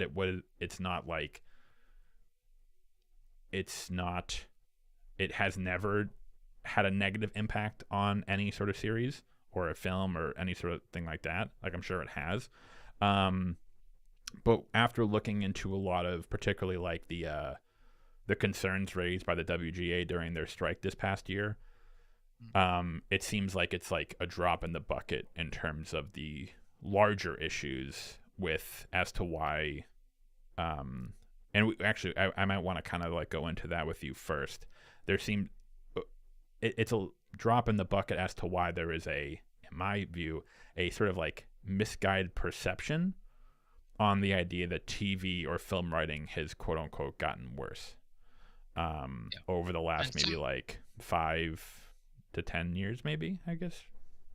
Yeah, so my argument would be that I think the pendulum has gone too far with some productions or production companies, and their DEI rules are impacting certain productions and movies, scripts, And what have you. Not all, but it is making an impact, and it is making things worse, and it's going to keep getting worse. I feel like I feel like the DEI guidelines are now in place. The structures are now in place. The employees are now hired and getting those promotions that they're pushing through the DEI guidelines. And so you have a lot of people with the same political agendas in higher up positions. And so it's just going to keep pushing out stuff that, well, look at Disney, that, you get these flopbusters, all these movies in a row that fail, and people are asking why. And okay, yeah, it's not going to be the only thing, but I feel that DEI guidelines certainly had an impact on those productions, and as to why they were poor in quality. okay, so yeah, so again, I don't think I would ever say that like it doesn't have no impact. Probably does. Like again, there probably are cases where it has. I think where we're disagreeing is the extent of compared to other factors. Where, like the way I put it, I think so I did a good amount of research on whether we can either talk about Disney, we can talk about film, we can talk about television. But either way, I looked into like a lot of the industries. Like if I were to make like a list of reasons why, say, like Disney TV shows are failing, or film is failing, or television is getting worse. If I were to make like a list, like I think DEI would probably be like, the consequences of that would be like number like 20. Like I could, like there's so many way bigger issues, but even with Disney, I would say. Yeah, for Disney, I would disagree and say no. It's up there as one of the main contenders as to why they're having a lot of issues. Okay, so we can start there then. Well, do you want to pull up the guidelines for Disney, and then people will have an example of what a DEI looks like as well? You sent me one. This is the ABC Entertainment one. Is this? Yeah, we can. Disney reference that. It's a Disney company.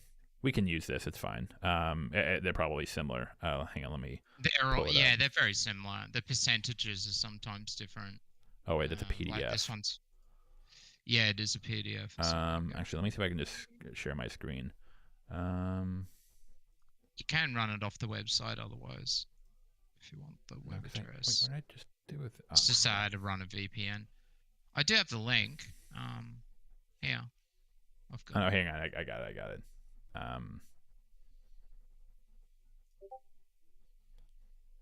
I did download it. Oh, there it is. Okay. Hang on. Let me pull my screen up. Display one, and then our beautiful faces have to go away for a bit, everybody. Sorry. Shout out to my girlfriend while we're mucking around. Hell yeah. I know she's listening. So I said I would, just to humiliate her. So. Nice. So this is the ABC inclusion standards guidelines. So we have, like for on-screen presentation, we have characters 50 or more of regular or recurrent reading characters come from underrepresented groups. 50 more regular characters. Read the part on the left first. So you have to comply with all these standards, and at least 3 of the 5 areas need to be met in order to fulfill standard A. Yes. Yeah, so and these have been floating around for a bit. I know one of the big ones I saw was, I think the Oscars put one out similar to this. It was like if a movie needs to be nominated for Best Picture, It has to kind of meet half the crew has to be from underrepresented groups, yada yada yada, stuff like that.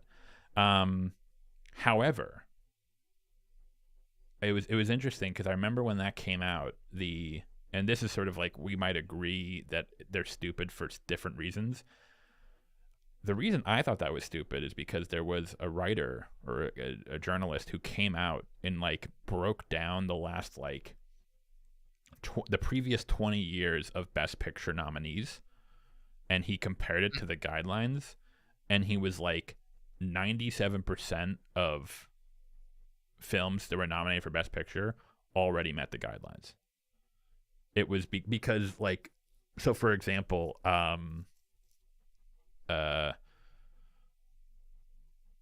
so like something like if we go to column B, meaningful representation of underrepresented groups in senior creative leadership. When they went into it, when they were like looking into like breaking it down by the Best Picture, they did see that, hey, like maybe like, you know, there was a big push for like white men are too over represented. However, that was like in certain stuff like directors or writers or producers. But then when you moved over to different areas, so like costume designers, makeup, et cetera, those were like overwhelmingly they fit the bill because they were already like, if you have one director, but if you have 10 makeup people and they're all like women, then, or if they're mostly women. So that was kind of, what was so stupid about those was like, a lot of people were looking at it as if like these guidelines are going to result in less good films being made, or they're going to restrict film. But what the writer and this is why I didn't like those standards, was like, it's not that they're not going to change anything, and that's the issue. The issue is that you're putting forth these guidelines, they're not going to do anything. They're not going to promote anything because again, like it's such bullshit, because like, oh, I hired 10 black dudes who were executive producers, and AKA they didn't do shit. They're just sitting there so I can get the movie made. Yeah. They gave me $500 each. Yeah, and that happens.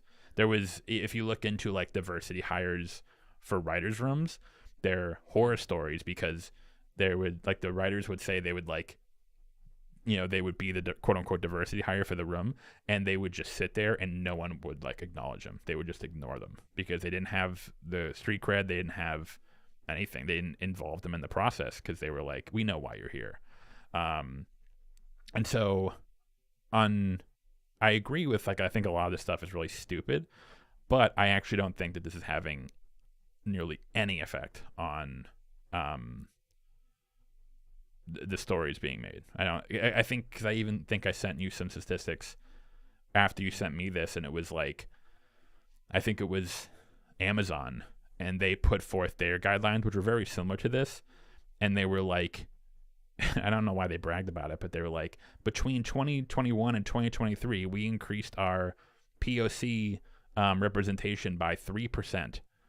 And it's like, oh, okay. Like, it doesn't really seem, and again, how much of that was actually like, are these people who are actually having a hand in these projects, or are these just people you're putting on the credits so you can like, okay, yeah, making it happy.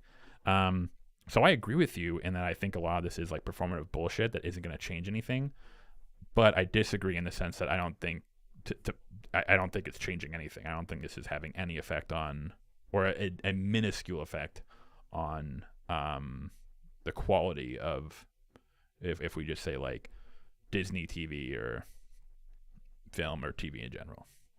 Well, the big ticket films, I mean, if film productions want Oscars and they're striving for the festival circuit, then they're going to have to make movies and have productions that comply with those guidelines.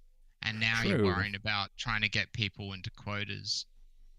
You know, True, it comes back to the issue of quotas. Which I think... you know, like, there's not enough female electricians. Well, do females really want to be electricians?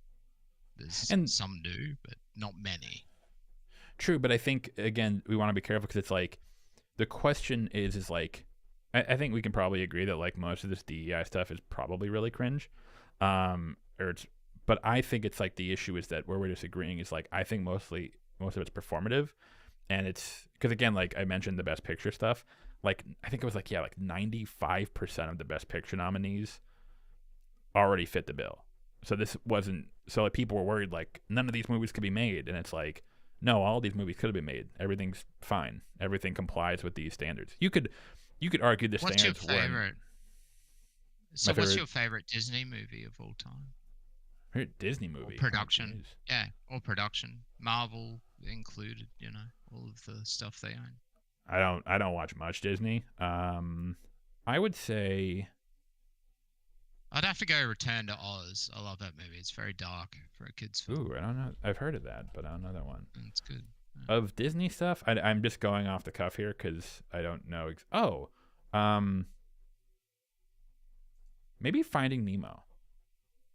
All right. So would Finding Nemo pass the guidelines? I wonder. Maybe I would have to, but again, then in that case, we'd have to go back like You'd have to look at who's producing it. who's producing I'm it, who's guessing though, writing it. if you type in Finding Nemo to IMDb, you're going to get a lot of white faces popping up with headshots. True, but that was back. I mean, it came out in 2003, right? And then and then look at the actors that are in that film, the people that are working on the computers, doing all the animation. It's probably just you never know. Could be teams and teams of white people. Could be teams and teams of Asians. That they But farmed it out to. here's the question then. So let's say Finding Nemo wasn't made, and it was being made today. The script went through, and it had to abide by these guidelines. Do you think the movie would have been worse? Well, I think it's hard to know. But that's the 'Cause, question, right? it's speculating, but yeah, I would say that there's plenty of examples of movies that wouldn't be able to be made, that wouldn't have been made with just what they had when they did it at that time with the current DEI guidelines. And that's why I see it, that's the fundamental flaw is like people aren't just being like, well, here we've got a really good team. We've got the best staff available. We've been working for years together. Let's go out and make the magnum opus movie that we've always wanted to now. And it restricts those sorts of opportunities. But does it though? That's the That's question. the argument, But that's and the you're question, right? If you pass it through those guidelines, to get out 3 of those 5, if you pull up those guidelines again and just have a look at I think it's the first one with the cast. Hang on one second. Where is it? Here, I can read. Okay, so yeah, it's about the actual people within the movie for the first standard A. You have to have 3 of these out of the 5. So first of all, for characters, 50% or more of regular and recurring written characters come from underrepresented groups. Well, I don't know. Like, what happens if you're making a movie about Vikings from Scandinavia? I guess you could give them eye patches and say, well, they're disabled. Or here, or here we can even use the example of. Here, actually, let me pull this back up real quick. Sorry. We can even pull the example of Finding Nemo. So 50% of more regular recurring characters written from underrepresented groups. I mean, they're fish, so it probably wouldn't. That's sort of like where I think a lot of these. So here's my thing. I don't think that if like. I mean, technically, actually, if I look back to Finding Nemo, Nemo had a busted fin, and then there was Gil who had scratches. Because he tried to escape, and I guess those could they're disabled or something. I don't know. Yeah. But here's the point I'm making: is like I don't think that when we're talking Single about father? being, yeah, there you go. Has an anxiety disorder or something. Yeah, Marlon does. Yeah. So the point I'm making is that, I'm sorry, Dory has short-term memory loss. My apologies. Yeah, half the now I'm looking back to it, like half the characters, the little squid guy, Ink, Mimi Ink, he has premature ejaculation or something. I don't know. All right. So second one, 50% of the actors regular or reoccurring. That's for TV shows. No. Well, Come from upper end centered groups. well, I I guess mean, you got Ellen DeGeneres in who's there a gay also? woman? Yeah, so that's kind of Mel Brooks. No, Mel Brooks. Albert Brooks was Marlon. Did Jewish people count? You probably could make it count. That's so. This is the It point does I'm say making. right down the bottom all the different Oh groups. wait, hang on. Right down the bottom of the Yeah, religion. PDF. So this is sort of what I'm talking about. Military or veteran status, age. So this is sort of what or other legally protected categories. This is sort of what I'm talking about. Where if we're talking about like, could Finding Nemo be made under these inclusion standards? Either one, if the studio wanted to make it, they would just like flub these. If they probably, I highly doubt, like, again, I They would not make a Mel Brooks satire. No way. wait, what? Not Mel Brooks, sorry, Albert Brooks, who did the voice of Marlon. My No, apologies. I'm reading chat. Sorry. That's Oh. me. I'm reading. So no, yeah, I think that like one, if I'm looking at this, if they wanted to make the movie and they wanted to cast it, they would just flub it. They would find a way to make it happen. Two, I actually wonder how many of these actual productions are actually following this. We could probably go through it, but again, then the question is, it's like, well, if the writings, because this goes back to the whole point of diversity writers, where it's like, hey, no, look, we have two, POC on our staff. It's like, okay, but did they have any, like, did they actually do anything? Were they just sitting there? Did people actually like listen to them? Did they actually like, were their ideas heard, or were they just kind of like there for set dressing? So that's sort of where I'm like, and again, it's like, then it's to the point. It's like, what if I'm making a story about fucking fish? It's like, well, okay, well, it doesn't apply then.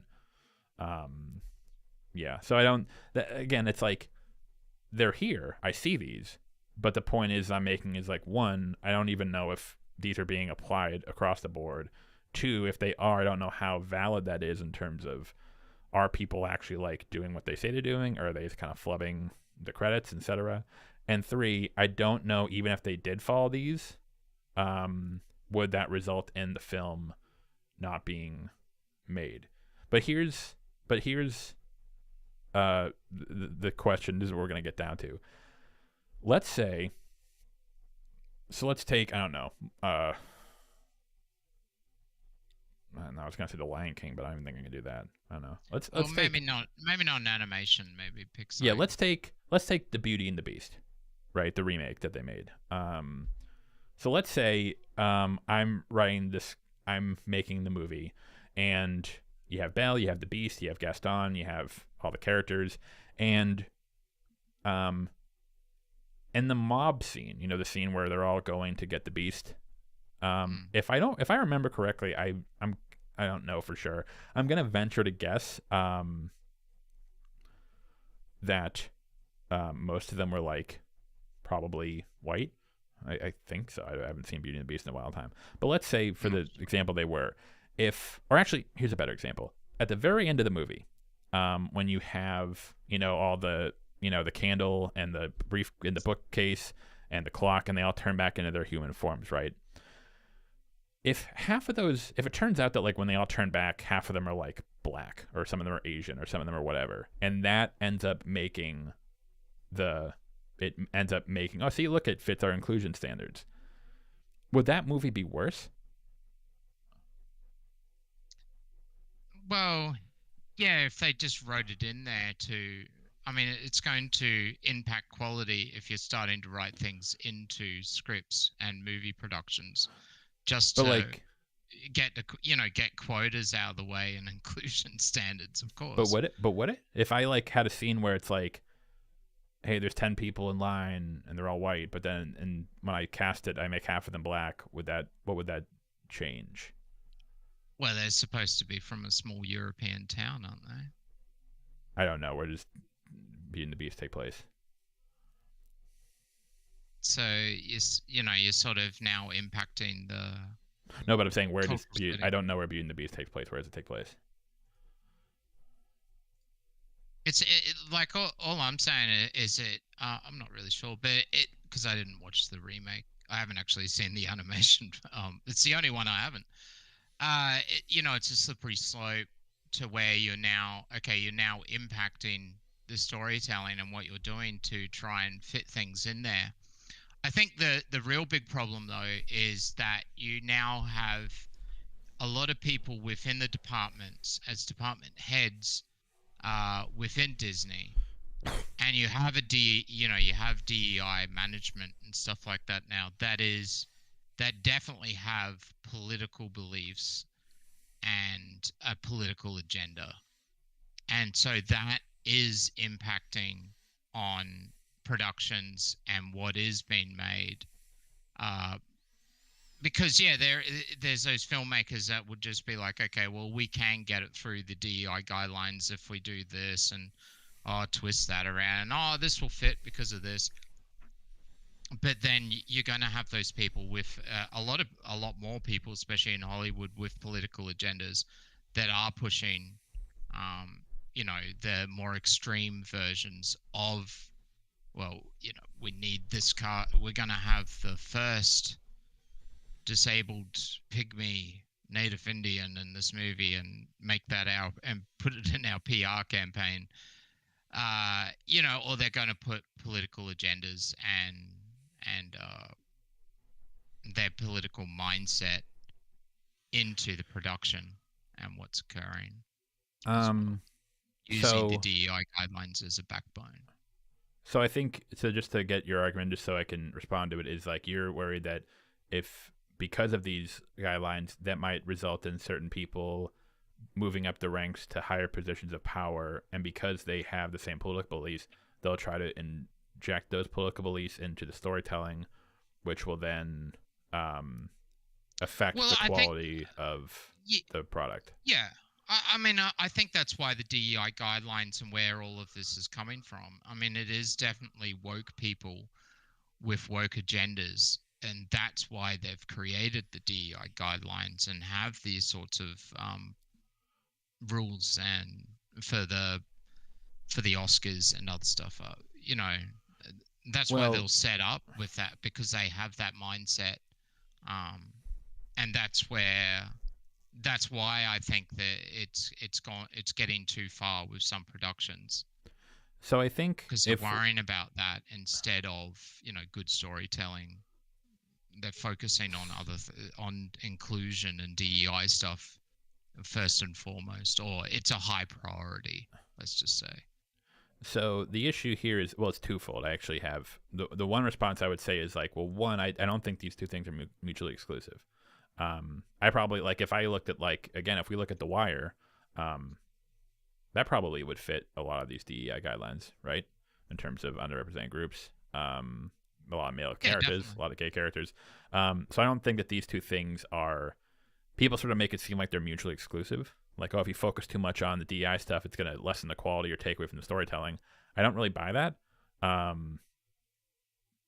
think you can have a film that's badly written and that's diverse, but I also think you can have a film that's well written and diverse. And you can also have a film that's diverse and badly written, or a film that's not diverse and badly written. It seems like when there's a badly written film that's diverse, it kind of gets blamed on the diversity, where it's like, well, if they hadn't focused on that and focused on the story. But then there are plenty of films that aren't really diverse, or I wouldn't say woke, but they suck. And no one says, oh, they just said that the writers sucked. However, the second point, so I think you would have to sort of connect those two. It seems like there's sort of like a correlation, or sort of a connection being made between the two that I don't think actually exists. Where it's like there are plenty of, again, like The Wire's woke, but it's well written. Madame Web wasn't woke, actually. I saw it. It didn't have any like woke shit in it, but it sucked. But why make Madame Web? Like, do you really think it's a good idea to have a female-led cast with Dakota Johnson as a superhero, where they never actually become superheroes unless it's in dream sequences or for the last 20 seconds of the film? Well, so that's a perfect example of what you just outlined. I agree with everything you said. Her being a woman has nothing to do with the issues of the film. Like, what you mentioned, a female-led, and then you mentioned like that was a perfect example in the film that they only like don their costumes a very like for like I think like 2 minutes of screen time. It was really stupid. But what does that have to do with being female led? Well, I just think like if Like they if it was went, a movie about like Sir Webb, Mr. Webb or something, and it was the same thing. If it was a male character and he mentored three boys, and at the end they only wore their spider costumes at the end of the film, I'd probably like if you switched out Madame. There's nothing that demands Madame Webb, I think, being a woman in the movie, right? Or the girls. So if you switched them all for dudes, the movie would still be bad, right? oh, most likely, yeah. Yeah, there But seems to I don't be. think they would make that movie. I think like Madam Web and just the fundamental concept of it goes totally against. Like if you had to think, okay, I've got to make a superhero film, what what is my main demographic of people that I need to make the film for? It's probably going to be teenage to adult men, yeah. So I want to make a movie that suits them. But You they know, didn't.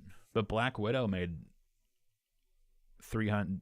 It almost made $400 million, and that was when I think like it didn't. It was actually Scarlett Johansson sued Disney because they fucked her over on the profits because they released it on Disney Plus.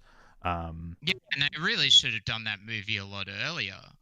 They I really mean, should have. Yes. yeah, and men really liked that character. They Yeah. grew into that character. They're not against female characters. So that's what Not I at mean. all. It's like so that to that point, why It's would a Madame Web? it's just when you see Madam Web come out, and like you see the confusion on people's faces. It's just like, why would you make this? What? Like, Yeah, but how is this ever a good idea at any stage in the wait, I'm in the point of the filmmaking process? wait, I'm getting confused here. Is the issue that Madame Web is the issue that you think it's a bad idea because it was like it was primary centered on female characters, or do you Yeah, think it because was a bad the idea female because characters with female issues like a mother dying, that relationship between the mother and the daughter, and all of that. Yeah, I would say that yeah, but Black Dakota Widow, Johnson is Dakota Johnson's not somewhat an actress that you would usually put in an Avengers style movie that's going to get all the men going, yeah, this is great. but You know, the issue isn't it being a woman; it's the woman they chose because again, we have Scarlett Johansson as Black Widow, we have Gal Gadot as Wonder Woman. That movie made I think over $1 billion, right? yeah. I mean, I just think that there's it's hard to really put it into words when like how would I put it? I think like they've gone into the writers' room at the fundamental concept of Madam Web, and they're like, oh, we need to make a female-led superhero movie, and just gone down this path of and brought out something absolutely weird and crazy, and it seemed like when you look at it and it's like, why did you do this? What are the reasons behind even thinking of this fundamentally? That's where I think like there's people's political agenda in the background there, where that's why they thought this is going to be a movie that everybody wants to see, kind of like Charlie's Angels, with Elizabeth Banks, was it the director? Well, hang on, and her thoughts, like, yeah, let's not hang on. but just her thoughts. Yeah, well, hang on. Let's not. I don't want to combine. Why? I don't want to like. I don't want to even like go there because like I don't think these movies are like even. I'm not like, talking about the movie. I'm talking about her thoughts and what she thought was going to happen when the movie came out and who was going to come and see it. But the difference there is like Charlie's Angels. The reason it was cringy is because there's like very explicit like, fuck men, fuck you. It was in the press tour. Fuck you. Like, men, don't come see it. This is for girls. There was that, like, not only in the press, but in the movie. But just look at it as fundamentally just a female-led movie with a group of females. But doesn't Black Widow completely with female issues? Then how did Black Widow succeed then? I think Black Widow succeeded because it was set up within other movies. Like she appears in other movies. She has a story arc. I don't think they did it very well with her one-off movie, but Yeah, I she think it was. deserved a one-off movie because she's been built up within a team, and so people have gotten to know her and they like her. But we could Wonder say Woman, this. But we could say the Wonder same Woman thing had a about. movie as well. With the what was it, Batman versus Dawn of Justice or whatever it was, where she makes an appearance. But we Of could. course, Warner Brothers were trying to do too much too soon, and that was kind of where But they went wrong with but their the issue there movies. is you kind of have to levy that every single Marvel superhero film, right? Like one of the big selling points, like outside of maybe like no, because even Iron Man sets it up, the Infinity Initiative, and they were talking about the extended universe, like leading because like then they had the Avengers. Um, that applies to every single Marvel superhero. That applies to Ant-Man. That applies to Black Panther. That applies to even Tom Holland's Spider-Man, technically, because he first showed up in Civil War. Um, Yeah. and then but so not only does that not really like make any sense because if it applied for Black Widow, it also applied for these other superheroes. The issue there is that to counter that, Ant-Man Quantumania bombed hard. But that was a male superhero, so what happened there?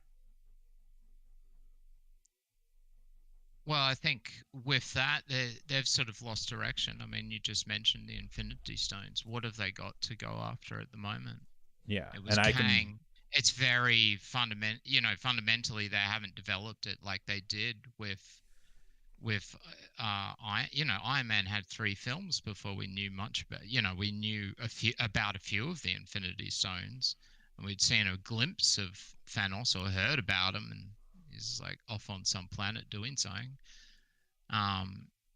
Like where right they were right deep into Phase 4, and they haven't really set up anything fundamentally. I think in that case. Um, so I completely agree with everything you just said. I think that is the main issue with so many of the Marvel movies is because Mm, after the Endgame arc, they sort of built everything up into this like really big climax where everything was going to pay off, and then now they just kind of want to keep going with no forward direction. There is no main villain. They have no idea what they're doing with each individual arcs. And on top of that, not only the farther they go along does it make Endgame feel less special or relevant, because now it's like, remember that like massive, huge ending climax? Well, now it's becoming less and less significant because now they're introducing like multiverses and like characters might come back, et cetera, et cetera. So not only do they not have a plan going forward, they're kind of making what came before it less relevant, but also because they've set up this, cinematic universe and the exact same issues with DC. Because they set up the cinematic universe, they kind of have to stick to it. The metaphor I use is like they hitch their cart to a dying horse. You kind of can't, like Marvel's not going to come out and say, hey, what if we just stopped making MCU films and just made standalone superhero films? Like that would never fly. Like you can't. They're kind of like they're too deep in a way. I actually think mm, this is why DC might actually come out on top because they have the Batman, they have Joker. They do have their DCEU, but that's kind of dying. But their individual standalone films that are completely separate from that, those are actually kind of based. Um, mm. and so I actually wonder if DCEU is actually going to come out on top down the line. But the MCU is, yeah, that's why it's dying. That's because they horrible mismanagement, no proper improper planning moving forward, and they're sort of like negating the impact of what came before it.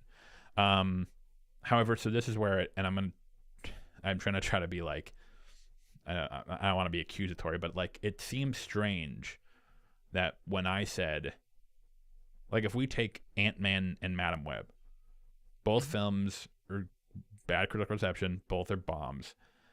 mhm. So when I asked you, okay, so what's the issue with Madam Web, and you're like, well, it seemed like you were kind of gesturing at like the people who went into producing the movie. They kind of went in with like a sort of like political or agenda, and that's sort of why that kind of like hurt the writing of the film, or that kind of real is Well, in I part. think Well, hang on. that, Let me just I let me just think let me just finish. fundamentally the Let me movie is just not going to hang on. work. Let me just finish, and then you can respond.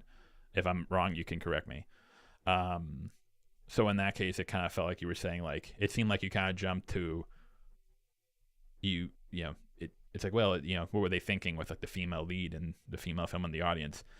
But then when I asked you what was wrong with Ant-Man, you pointed out you were correct. You were pointing out, it's like, well, it's it just wasn't written very well. They set up a lot of stuff that they don't really know where they're going. All the exact same issues that I found with Madam Web. But why is it Okay, that for well, Madam Web, then do you kind of see where I'm rewrite saying? It's Madam like, it Web. seems like we're kind of like implying that the reason Madam Web was bad was because of some sort of agenda, where the reason No, I think well, hang on, fundamentally it's real quick. flawed. Sorry, real quick. Sorry. It kind of made it seem like you were saying part of the reason, or at least a general reason why Madam Web failed, was because it kind of, the writers went in with sort of an agenda that kind of almost like set it up to fail. Whereas with Ant-Man, that had nothing to do with it. It was just a poorly written movie. So I now I'm think done. Madam Sorry. Web, the fundamentals of Madam Web as a concept is going to fail. Like if you if you did a rewrite video, like you did with the Game of Thrones video, and tried to use the same actors and the same characters and try to write a movie called Madam Web about Madam Web, it's it's going to be very difficult to try and pass that off as a product that your mainly male demographic is really going to like. Why is it? But again, we're going back to this. What does it have to do with male demographic? The film bombed. It bombed with men and women. Ant-Man bombed with men and women. So it doesn't seem to be there doesn't seem to be like a gender issue here, right? If I'm So sure you're if saying Madam just as many females go to watch superhero films as males. No, but that wouldn't explain why Ant-Man also bombed, right? Well, you would want to. All I'm saying is that if you have a demographic of people that you know that you can have an educated guess and assume that this demographic of people are mainly going to be the ones to turn up to watch your film, then you would make a film for them. But they did that in the case of Ant-Man and the Wasp: Quantumania. They did it in the case of Aquaman 2. They did it in the case of The Flash. All male characters, all male superheroes, recognizable ones at that. And all these films sucked and they bombed. Yeah. Yeah, so it doesn't seem. And but then they all bomb. I think things bomb for different reasons. I agree. And I think don't every think. movie is the same. But it seems like. I completely agree. But it seems like that whenever it's like a female story that bombs, we put it on that without really any evidence. Because again, if I look at Black Widow, if I look at Wonder Woman, or even Black Panther, the second one, which was female led because Chadwick sadly passed away. These films all did great. So again, it's like, we're kind of focusing on like, there's like if I'm looking at this as like, people like good movies. People like movies that are written well, whether it's Ant-Man, whether it's Madam Web, whether it's Black Widow, whether it's Aquaman, whether it's Flash, whether it's Wonder Woman, whatever. But it seems like when a movie like Ant-Man or The Flash or Aquaman fails, it said, oh, well, that's because, they're mismanaged. They didn't have, the writing wasn't very good. They didn't know where they were going. You give like a lot of reasons, And which I'd I all still agree say with. that about Madam Web, yeah. Yeah, I agree. But then you kind of tack on. I just believe that if they came to me and I was a scriptwriter and they said, all right, EJ, you're going to write a film. It's going to star Dakota Johnson. You got to make a film about Madam Web and she's protecting 3 teenage girls. I'd just be like, oh my God, what?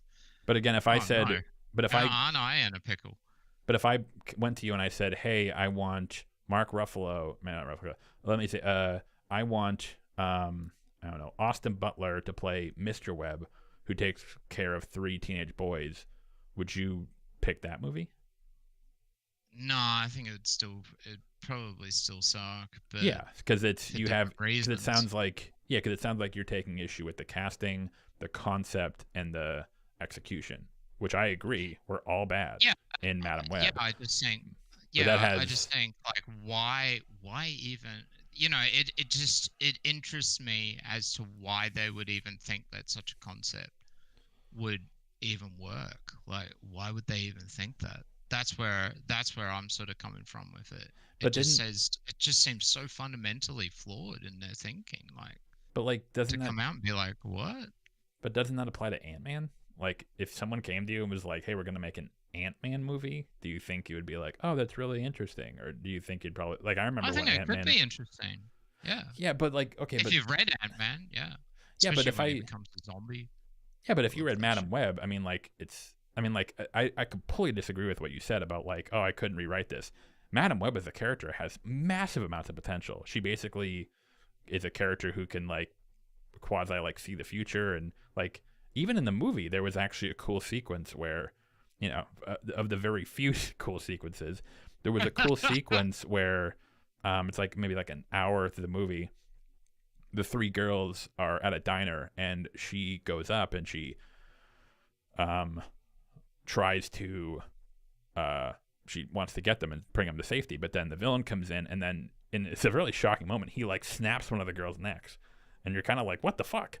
And then it's revealed after that, oh, she was seeing the future, and then she tries it again, and now, so right there, I think that is a brilliant, that is execution wise, there are so many, there's so much potential there, you could have so much fun with that. But the problem is that in the movie, that happens once, and then she tries, and then she just like rams a taxi into him on the second try, and that's it. And it's like, wait a minute, you had a lot of potential there. You could have made that sequence really cool. You could have had it. She could have done it like 4 or 5 times, trying different options, and each time like she fucks up, and then she figures out the right solution. That could have been a really cool sequence. Yeah, I completely. And again, like to your point about like there being no potential there, and then but then you had the three girls who could have all been different spider people with different abilities, but for some reason you decided not to utilize them, and it's like that's not an issue of potential, that's just an issue of poor execution, which is the same case with Aquaman and Ant-Man and the Flash. I thought a perfect example, I thought the Flash's concept was really cool, multiverse, different iterations of characters. You had Supergirl, you had the Michael Keaton Batman. It was a kind of like fan servicey, sure, but the concept of it was actually like a different Batman, different Superman. That was really cool. The execution just fucking sucked. And Ezra Miller and the connotations. Yeah, exactly. So yeah, it seems like there's this argument that like, and again, I don't want to put words in your mouth. It's just, it kind of seems like we're adding in an element to Madam Web that there's no way. I think that, I just think in some cases that there's a push to make a certain film or a certain movie because of a political agenda, like with the Star Wars show. And Which I can't Star remember Wars what show? it's called. It hasn't been released yet. The lady Oh, came out and said, "Oh, we're going to Star Wars is patriarchal, so we're making the show. It's female-led, and we're all going to be females." It's like fundamentally you've just gone wrong right from the get-go because you're making it for the wrong reason. It just doesn't seem like you're making this because of these issues over here. And good storytelling's probably going to get then left behind. but And again, so you get the like an anti-woke YouTuber would come along and predict, as they do, you get neurotic going on about it. But again, saying that it's going to be, well, this is going to be terrible. But again, a And lot I of think, people to address that point, like, so for example, I remember before Shang-Chi came out. Remember Shang-Chi? Before that came out, there was a lot of talk about like, hey, we want Asian representation. This is like a big step. Most of the characters are Asian. This is going to be really cool. Shang-Chi. And a lot of the wokies, anti-wokies, were like, this is going to be woke, yada yada yada. And then the movie came out and it was pretty good. Yeah, it was good. Yeah, I liked it. It was kind of dark. Yeah. So I agree. I would say you used him more. Like, where's the Avengers movie? Like, come on, what are we doing? Yeah, no. Well, that's the mismanagement in MCU. That's the big issue. So in that case, So that's why. do you think, like, okay, just as an example, Kathleen Kennedy, the fact that she has a whole staff of just females, and she's very much proud of that fact. There's a photo ops of all of them wearing T-shirts saying the Force is female. Do you think that has an impact on what gets made and what gets produced within the Star Wars Absolutely, franchise? but that would be the case no matter who was in charge, right? I mean, if I could Well, use not if if I could turn not if they your, were not if they were Kathleen Kennedy pushing the fact that the Force is female. Like, let's say what it if, wasn't that, and it was still, I don't know, George Lucas. George Lucas decided to come and work for Disney or something. well, to turn that around on Who you, knows what what if, his idea would be? But to turn that around on you, what if all of the executives were white dudes? Like, let's say, like all of them were white dudes. well, they used to be. That exactly, and that is part of the reason why there wasn't as much diverse media in the past. But to your question, like, let's say they were all white dudes. Do you think that would have an effect on what would be made? Yeah, of course. Yeah, of course, because it's always going to matter. The question is the And that's probably obviously, why we had a lot of sexual violence and a lot of sexualizing females in past films. yeah. But to be fair to them, I don't think just because it did have that problematic element, I don't think that those were necessarily bad. A lot of that shit was bad. It was stupid. It was ass. But not all of it was. There was some great stuff that came out of it. Just like there's a bunch of great Hot stuff that Ticket comes to out. Hawaii is a great movie. Yeah. However, there's an issue there, because I was going to bring this up after I mentioned the Madame Web stuff, but there's a big issue or sort of flaw, I think, in the argument where when we're talking about the DEI, it seems like the issue with this is that the DEI stuff seems to imply that a lot of younger, inexperienced, agenda-driven writers or creatives are going to get moved up when they shouldn't, and that's what's going to change the anonymous person from a writer that's part of the WGA anonymously wrote into Film Threat and did say that, yes. Yeah, and I kind of... It is in the actual Disney standards. It's actually one of the standards that, your production is promoting someone that is of an underrepresented group that wouldn't necessarily have been promoted if they weren't part of that group. But that doesn't necessarily... So there's two questions to that. That doesn't necessarily mean they're a worse writer, right? Not necessarily, no. Yeah, doesn't necessarily mean they have more of an agenda, right? Well, if they live in LA. Yeah, but I'm sure most Hollywood system, Jesus. Yeah, but I'm sure most white guys in LA probably have the same predilections, right? Yeah, probably. And if they're liberal, if they're in the entertainment industry, it's not. I don't. Be left, yeah. That's another issue where, like, this argument where it's they would write in letters anonymously and not bloody give out their name, because that'd be career ending. Yeah. Yeah. Well, I'm sure that what you're referencing is the anonymous article you sent me. Yes. I have a lot of reasons to doubt the veracity of that. It just kind of sounded like angry fanboy anti-wokey porn.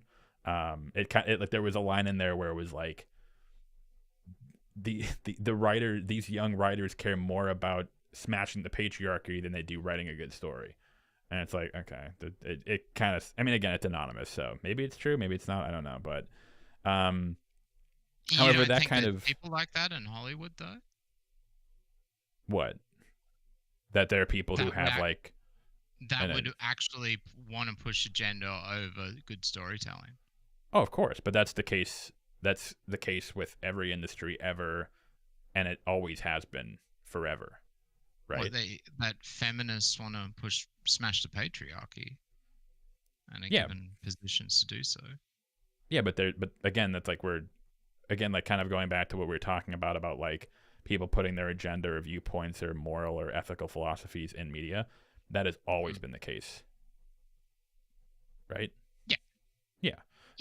So when you say it's like, well, you're saying that there are certain people who want to push an agenda. I'm like, yeah, but like it's the issue isn't that. The issue is that it's almost like framing it as like, well, if the people who weren't the people who get promoted because of DEI, those people all have an agenda and they want to smash patriarchy. But all the people who don't, they have no agenda, and it's not going to affect their writing at all. And it's like, that kind of seems like cap, right? That there's an assertion being made there that I don't think is substantiated. No, I just think that, like, as far as the promoting or whatever, okay, yeah, I mean, it comes down to case by case basis. And isn't this? Would I say that Bob Iger has certainly stacked the Disney company with a lot more progressive-minded people? Yeah, he did that so he could get his job back. I mean, but that's what I believe, because I've looked at what happened with the past CEO and why he got outed. But so this is the other issue I was going to bring up.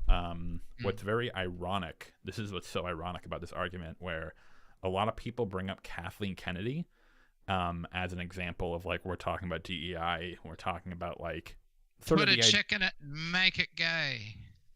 Well, no, but so here's the issue with this argument, and this is why I think if you want to make this argument, you should not bring up Kathleen Kennedy. Because the issue with the whole DEI stuff is there seems to be this implication that the people who are being promoted because of DEI are somehow, they are inherently generally less talented than the other people, which isn't true. Because again, when we're trying to judge writing, that's a bit. Well, DEI is not just used for promotion; it's just one of the things that you can do to comply with the DEI standards for Disney. Yeah, but what I'm saying is that, like, but again, like, that's what I'm saying is, like, that's why I don't think that the DEI stuff is adequate to explain the quote unquote reduction in quality of TV or film or whatever. However, the issue there is that, again, the general consensus seems to be people who are promoted because of DEI, they're gaining spots over other writers who would have higher skills or who are better writers, and that's why the reduction of quality in TV shows or movies is happening. The issue with that argument is that if we look to the queen of this, who is Kathleen Kennedy has one of the most unbelievable resumes in maybe movie producer history, right? Oh yeah. I've got a trading card of her. Yeah, from the Congo movie. She's on one of my trading cards. She did E.T. She did the Jurassic Park franchise. Like, she worked with Spielberg. Like, she's been around for a long time. She's got a hell of a resume. And anti-woke will say, "Oh, she just bought the coffee or something." Well, no. So that's sort of where the anti-woke philosophy kind of breaks down, where it's like, well, the only reason these people are getting into these positions is because they think the right way, not because they write well. But here we have Kathleen Kennedy, who is she has an unbelievable resume in terms of her production credits. It's been in the industry for years, has tons of history. Has she done well in her job? As with the Star Wars franchise, has she done well? I wouldn't say so, but the issue is not but that's the point, right? And she got the job because George Lucas thought that, you know, she was going to carry on his legacy, and but with good reason, right? I mean, again, look at her resume.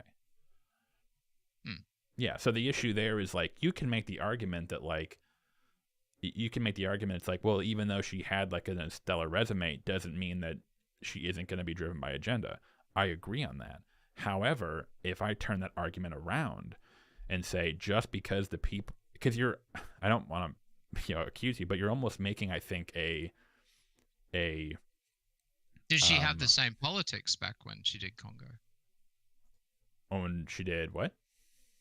Did she have the same political beliefs when she made Congo? I don't know. Did she?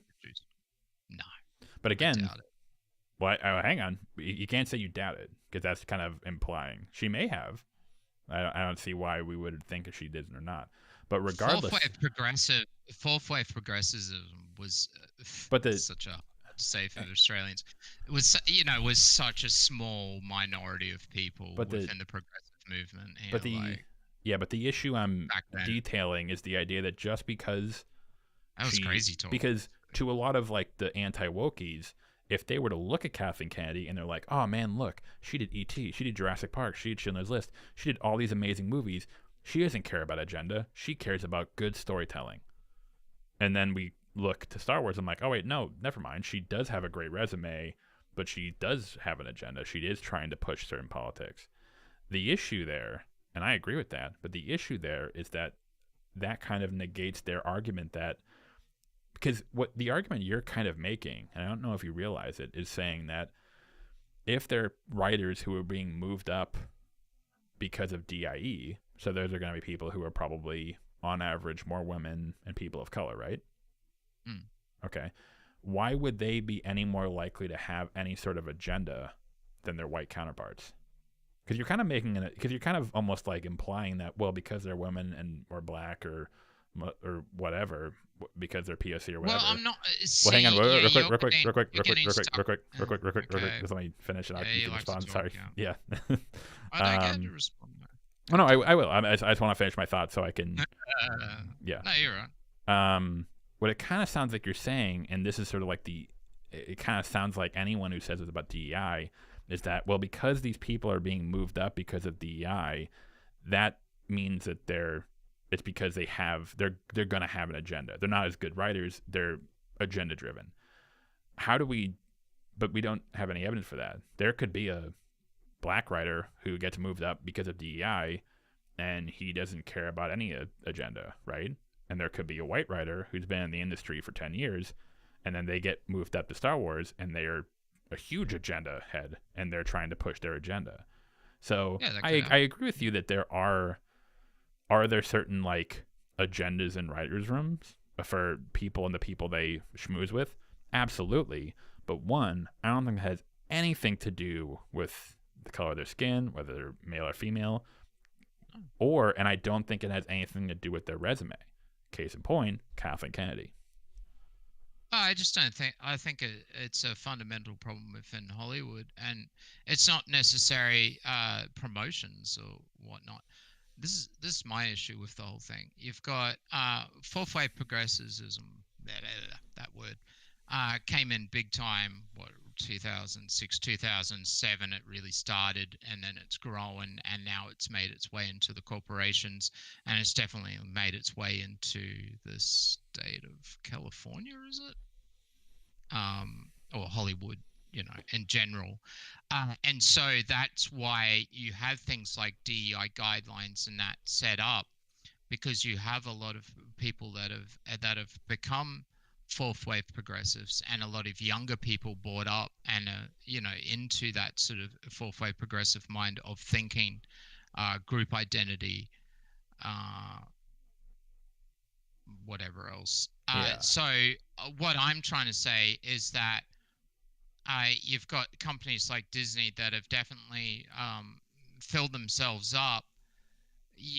Okay, through DEI, but it would be, but then they're the ones that implemented the DEI guidelines. They were already there. That's why the DEI guidelines and that sort of stuff has been implemented. It's because you have fourth wave progressives with those mindsets in the company making those decisions. And yeah, they could be of any race, any color, any gender. It's just, but it's having an impact on film production and certain script writing and certain writers' rooms, depending on what it is. So yeah, I'm gonna push That's back where again. I'm sort of coming.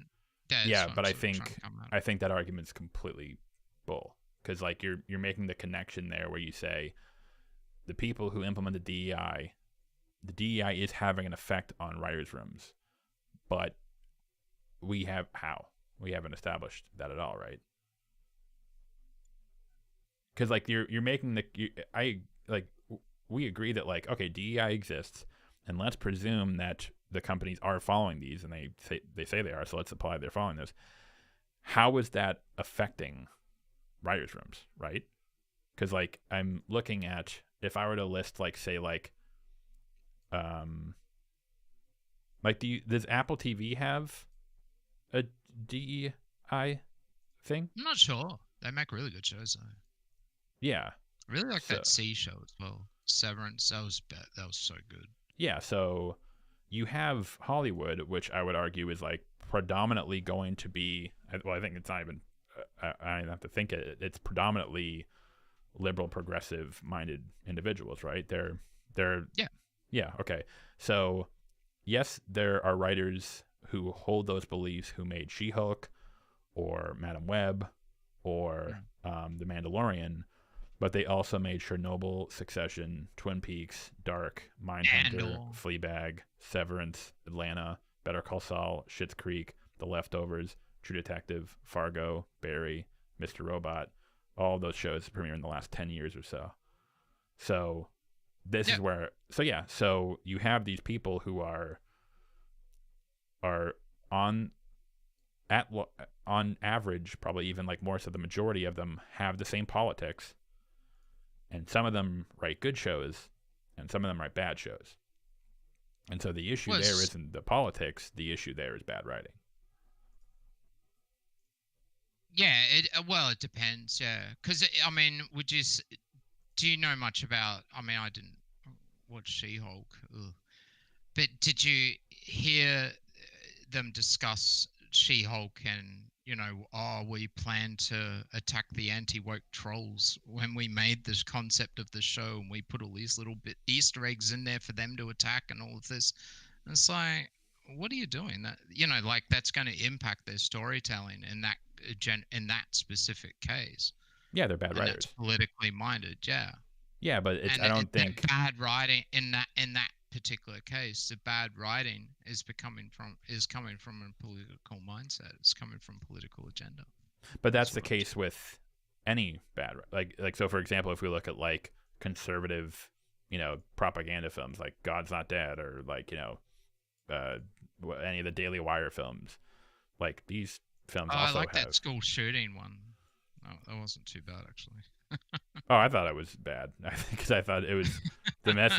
I mean, if we're gonna talk about like politics, what Yeah, yeah. message is like? Because again, if we're gonna like look at it through a political lens, what message is it sending in terms of politics? Is that if there's a school shooting, you have to take it upon. And actually, sorry, I have to. I'm gonna call BS on that.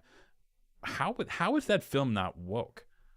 It's about a girl who is raised by her Uh, father like to be hunting, and Black then best friend. kids, and then people, and then the people break into the school, and then she takes it upon herself to fight back.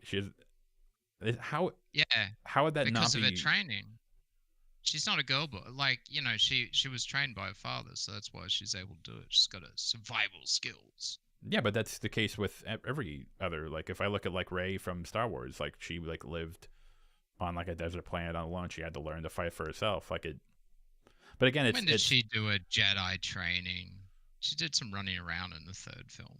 Come on. yeah, but you can say it's bad. Well, hang on. Well, you can say that it's poorly written. Sure.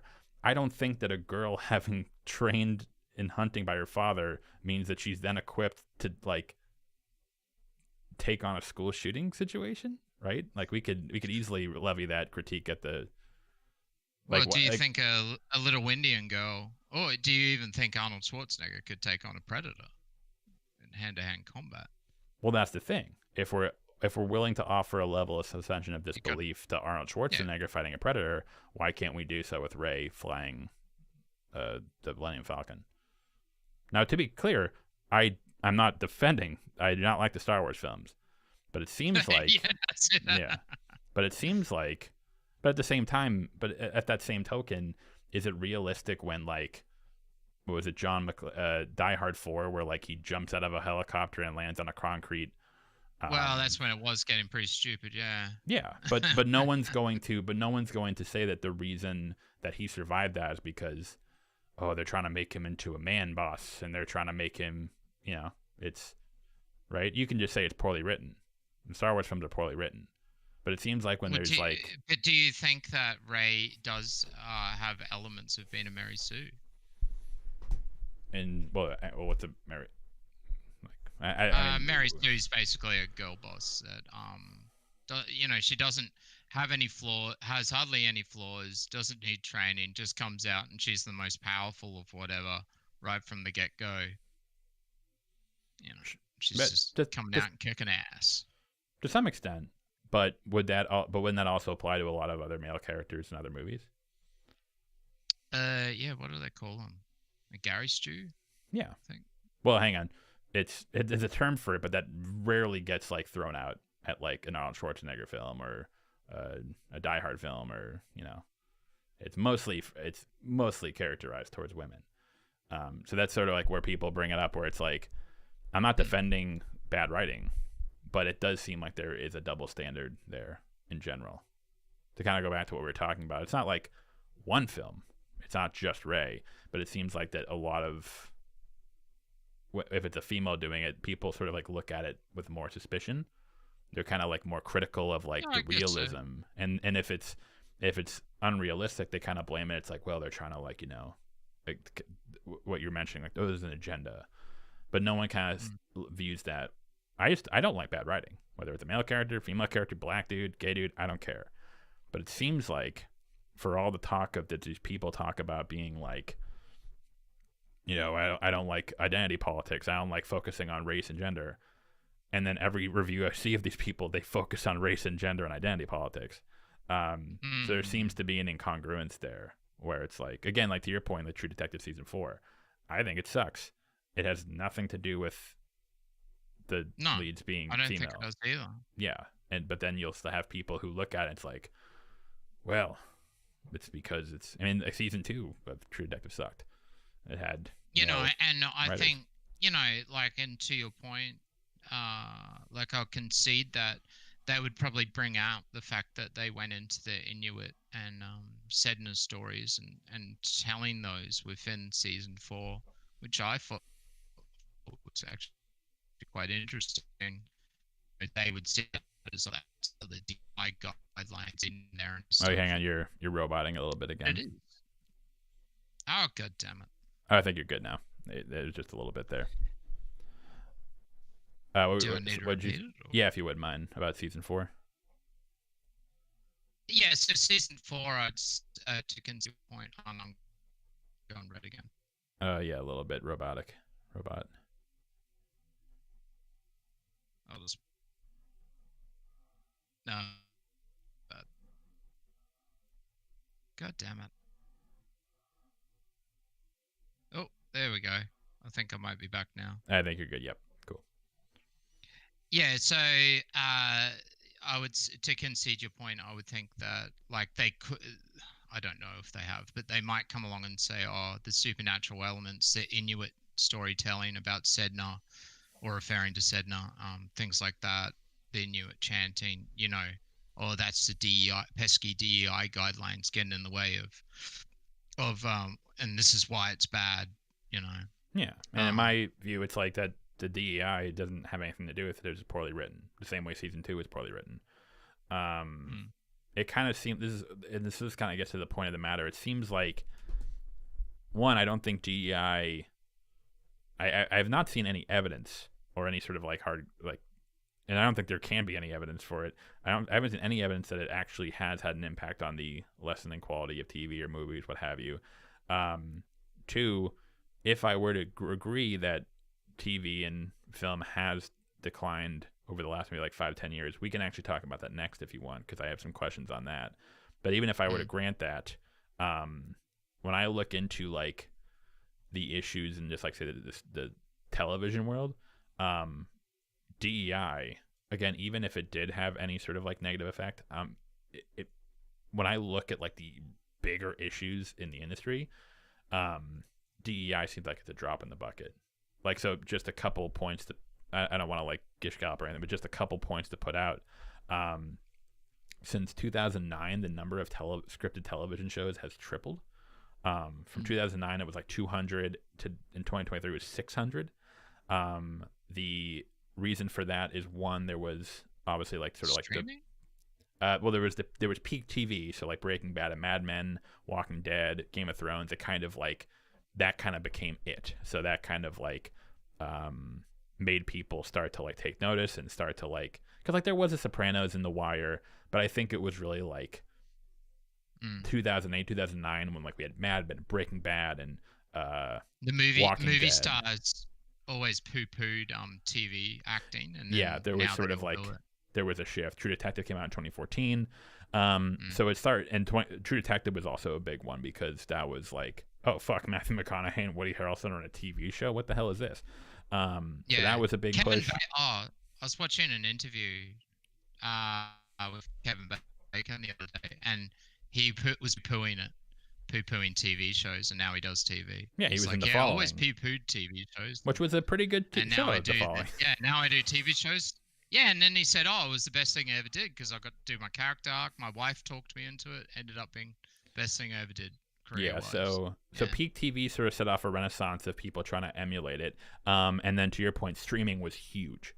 Streaming kind of oversaturated the market because all these industry, they needed content. So they were like, oh fuck, we need, I mean, it's hard because like you could argue, are they even really TV shows or are they quote unquote web series? Whatever. We're talking about sort of the same scripted shows, if you will, that aren't shown in theaters.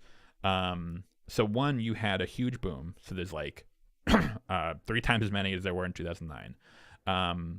So if we kind of like look into that, one of the main things that people cite as to the reasons as to, again, I don't really, when people say TV has gotten worse, I don't really know if I agree with that. Again, we can talk about that in a second. But if I were to grant you that, the main reasons would be, one, the fact that there's 3 times as many shows out means that the current writers are going to be spread thin.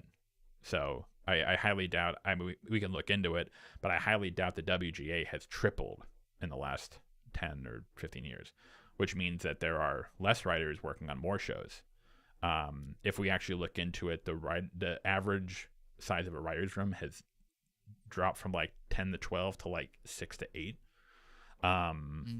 So you have less writers working on more shows with like, and there's probably more workload for writing scripts and whatnot.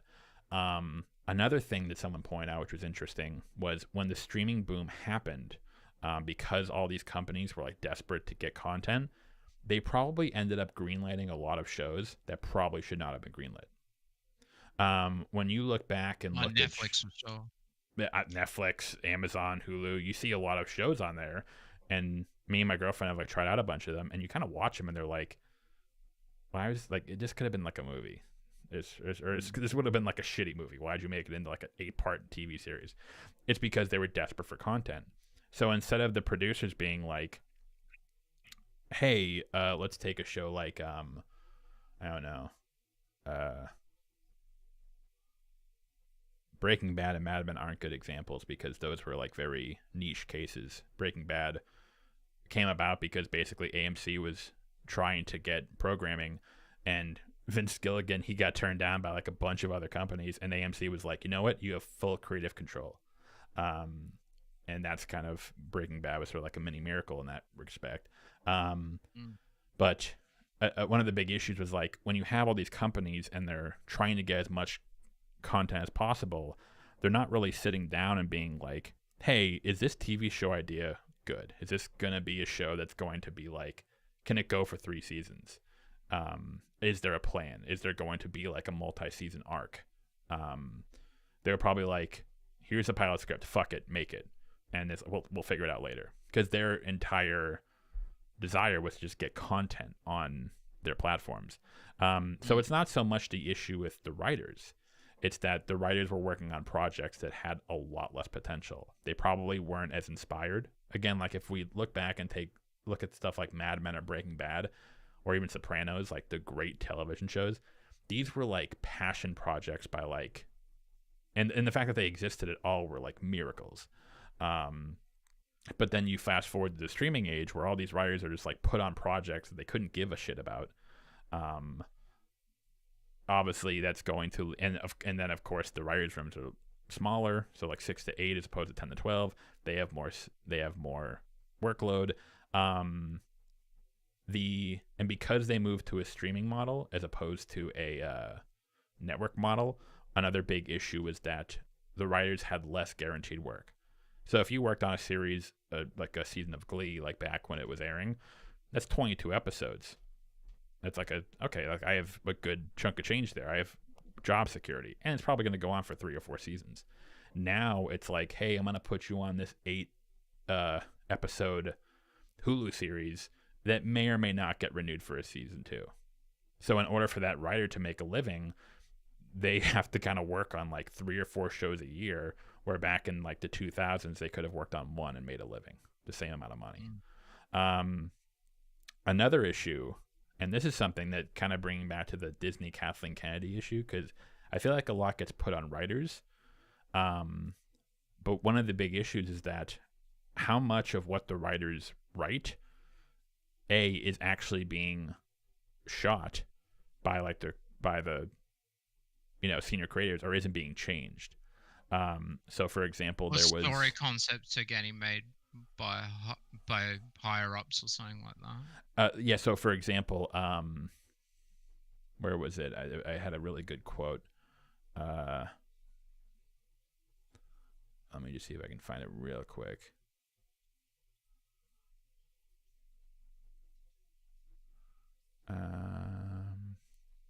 Here it is.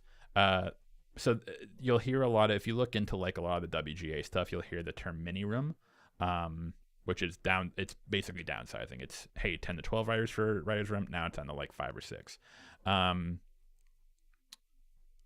this is a quote from the people from the WGA. They're concerned for the strike. In some cases, studios are actually hiring fewer writers per show, but more commonly, writers are becoming more like temporary workers than integral parts of a production. Only a handful of writers get to stay on for the entire production process, leaving the showrunner and maybe 2 or 3 other writers to handle all subsequent script changes. And then there was another crap. I just want to make sure I can find it, because it. Where's that from? I have to look into it. It was an article basically detailing the WGA's. Basically, like, it was listing out the grievances the WGA had for going on strike. Here's another one. This is actually really interesting. Back in the day, apparently writers used to be paid to be on set during the shooting of the episodes of the show. So if there was an issue with so the writers were kind of there to be like, hey, like the director's making a change, or like, hey, director, don't do that. It's like, that doesn't really make any sense. It was more of a collaborative project. But for example, with the WGA, I think it was after the 2007-2008 strike, writers used to get paid to be on set and be part of the production in case like they needed rewrites or they needed to change stuff to make sure everything was good. But now they no longer do that. The studios do not pay the writers. So the writers can be on set if they want to, but one, they're not getting paid for the likely hours out of their day that they're going to be on set. And two, this goes back to the DEI stuff. I don't think it's an issue so much of what is the skin color or the gender of people being hired.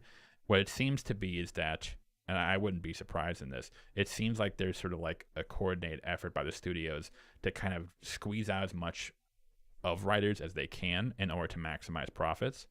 The issue there, and I actually looked up a lot of stuff in regard to this, what's happening is that writers are going into shows with little experience, which gives them less pull power over the studio execs. Again, like if I write a cool Star Wars show, what's to stop Kathleen Kennedy from coming in and being like, this is great, but I'm going to change everything. And it's Kathleen Kennedy. What am I going to say? But two, there seems to be less collaboration in terms of the writer's room.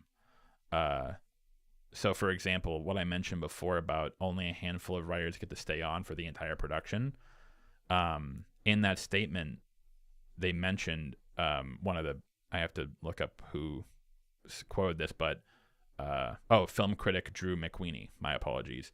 In the long term, some worry that what will happen to the craft without writers' rooms is that writers won't be able to gain the experience they need. So and his quote is, if we're creating a system where no one is learning how to actually make television at the higher levels, no one's going to be making television in 10 years. So the issue isn't that it's not so much of an issue of writers being inexperienced, because that's fine. They gain experience by talking with other writers. The issue, it seems, is that there's a growing rift between writers being able to get that experience, so they can't even move up in the hierarchy. They can't be in writers' rooms with more senior writers. They're working from home, or they're going to Zoom meetings.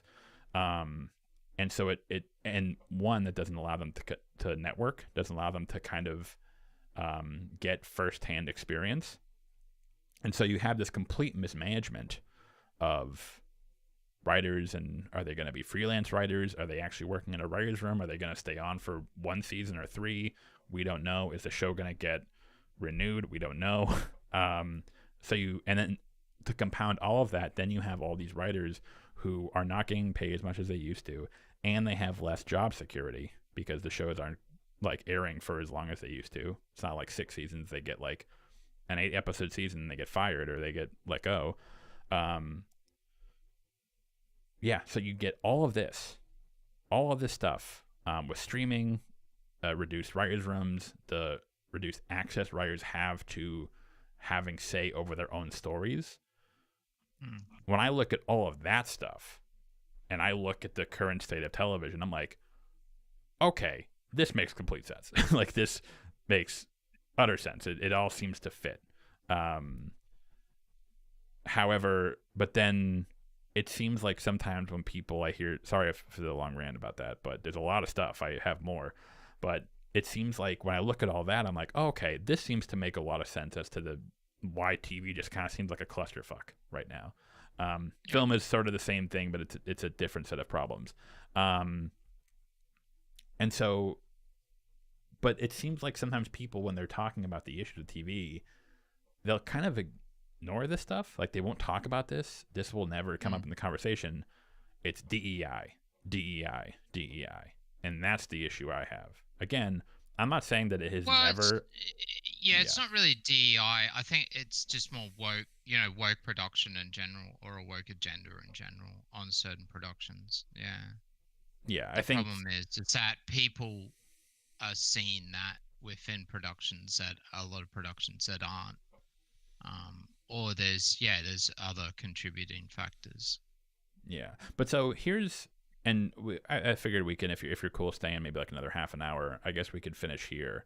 Or did you want to say anything? Because I wanted to move on briefly. Did you want to say anything more about like DEI or agenda or anything like that? Oh no, I mean I basically have, it's the same as what I said at the start. I think fundamentally,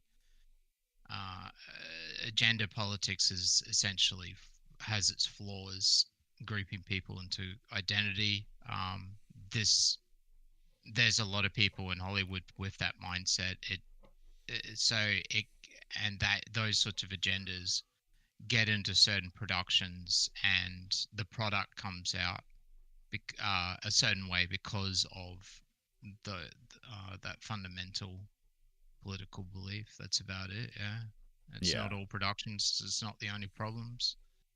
But it does impact storytelling, and it does impact the quality of writing, in my belief, in certain productions, because they're focusing on agenda, when if they just focused on good storytelling and did stick to all the DEI guidelines and still had diverse characters in that, they could make good stories, like the Hellraiser movie or the new Predator or something like that. Would pass pass DEI guidelines of flying colors, but it's still a good story. They developed the law, and there's ways to do it, and it did need to happen. The shift in the pendulum swing, as we were saying, there was a political shift that, political might be the wrong word, but what's socially acceptable within media, that did need to change. There were changes that I think we could all agree did need to be made, but I think sometimes we're going too far in the opposite direction, and that's impacting the quality. That's about it. Okay. Yeah. So again, I don't agree. I agree that like it might affect to some extent, but one, I think it's like it's not having an effect on nearly as many shows as people say it does. I don't think it's having nearly. That's where I'll agree with you. Yeah. I don't think it's having nearly as much of an effect as most people say it does, compared to all the other massive issues in television. I kind of feel like they kind of like people just, again, like if we look at the anti-wokies, they'll kind of hyper fixate on like She-Hulk, or like even, not to point out, but like the Charlie's It's Angels, like, why would you watch She-Hulk? Like, in the first place, like, or who's not watching even, She-Hulk? or not even that, but it's like they kind of always have to select so not to like put this on you, but like the Charlie's Angels movie that came out in 2019, it's like almost 5 years ago. So it's almost like, and I still hear like anti-wokies talk about it. So it's kind of strange where it's like, if this is such a recurring problem, why are you referencing movies from like 3, 4, 5, 10, sometimes 10 years ago? Like people bringing up Ghostbusters still. It's like if this was really a prevalent problem, I think you would have like, bad. yeah, and it was. I completely agree. But if it was such a prevalent problem in the industry, you would think you would have more than like a handful of examples over the last like 10 years. Yeah, and I think that it's bad financially. It's not a good idea. Financially, it's likely going to not do very well, especially to attack your audience. And this is, I mean, that's another part that we didn't touch on is production and staff attacking the audience and going Yeah. at them. It's just going to be a bad idea, even if maybe they do have points about stuff, but then that most of the time they are very progressive minded people, so they just they're just talking on a whole different wavelength, and so it just comes across to anti-woke people as you're just attacking us. You think we're pieces of shit because we're white and male. Yeah. But Yeah, again, so it's, I think it'll go. I think it'll come back. I think like to be to be woke is to go broke. The famous saying does work. And people and companies are starting to realize this, and there can only be so many hurt bottoms before they go, hey, maybe we better wise up and not do that as much, So we'll see. yeah, I would say I don't really know if the go woke, go broke thing really works. Across the Spider-Verse, I thought was pretty woke. I mean, or it would fall under woke guidelines by a lot of these people, and it made a shit ton of money. Madam Web wasn't really woke at all, or maybe a better example is the Flash wasn't woke at all, and it still bombed. So the whole woke go broke, I think. I don't really know if that really matters. I think it applies. Well, I think it applies in you're like. saying, well, yeah, but who did people call the Flash a woke production? I mean, I don't. No, but that's what I'm saying is that it wasn't. I don't think it was woke and it failed. Across the Spider-Verse was woke and it succeeded. Or Barbie. Look at Barbie. Most people call that woke and made over $1 billion. Yeah. I think the point I'm making isn't that like the go woke, go broke thing doesn't really apply. It applies. It doesn't really like hold water for me because there are just as many cases. Yeah, definitely. There are some examples where it would fit, but then there are plenty of examples where it wouldn't fit. I think it definitely fits more on like a company perspective and media and PR campaigns and those sorts of things. Definitely, yeah. Maybe, but then I'm like, but again, if we're stepping back and we're like looking at the industry as a whole, I think it's like a drop in the bucket in terms of that. I think that's like the big thing, where it's like I do agree this can be an issue, but when looking back and looking at this grand scope of the industry, it's like such a niche thing. And it's like if you want to talk about it being a niche thing, or if not you but like other people, if you want to talk about it like as a niche thing, that's fine. But when you start to talk about like this is the entire industry, it's like, okay, I think in that case most people are sort of like demonstrating their own ignorance. But to sort of wrap things up, I did want to ask you, because this is a conversation I've had with, or there was sort of like a conversation this past couple months that I saw people sort of like discussing, because one of the big sort of like presuppositions of the whole DEI, wokeness, all that stuff, one of the big presuppositions built into all of that is TV or the film industry, quote unquote, whatever, the entertainment industry, you could say, is quote unquote worse than it was 5, 10, 15, 20 years ago. And I would love to hear your perspective. It's interesting because, like, if someone were to come and tell me, like, hey, like, movies suck now compared to 10 years ago, I think, like, my first instinct would be like, yeah, maybe. But then when I actually, like, think about it and try to break it down, no. I don't know if that's actually some the of the truth. best TV shows I've seen been within the last 5 years. That's kind of how I feel. I'm like, it was weird because, like, I almost have the instinct to say, yeah, that's totally right. But then I think about it and I'm like, well, I don't know. Because, like, I think the issue is that what people will do is they'll think back to, like, oh, She-Hulk. they'll focus Velma. on a lot of the bad shows that come out recently. They're fresh in your mind. Yeah. So, like, oh, She-Hulk, yeah, the Velma show, that one sucked. Ahsoka. Yeah.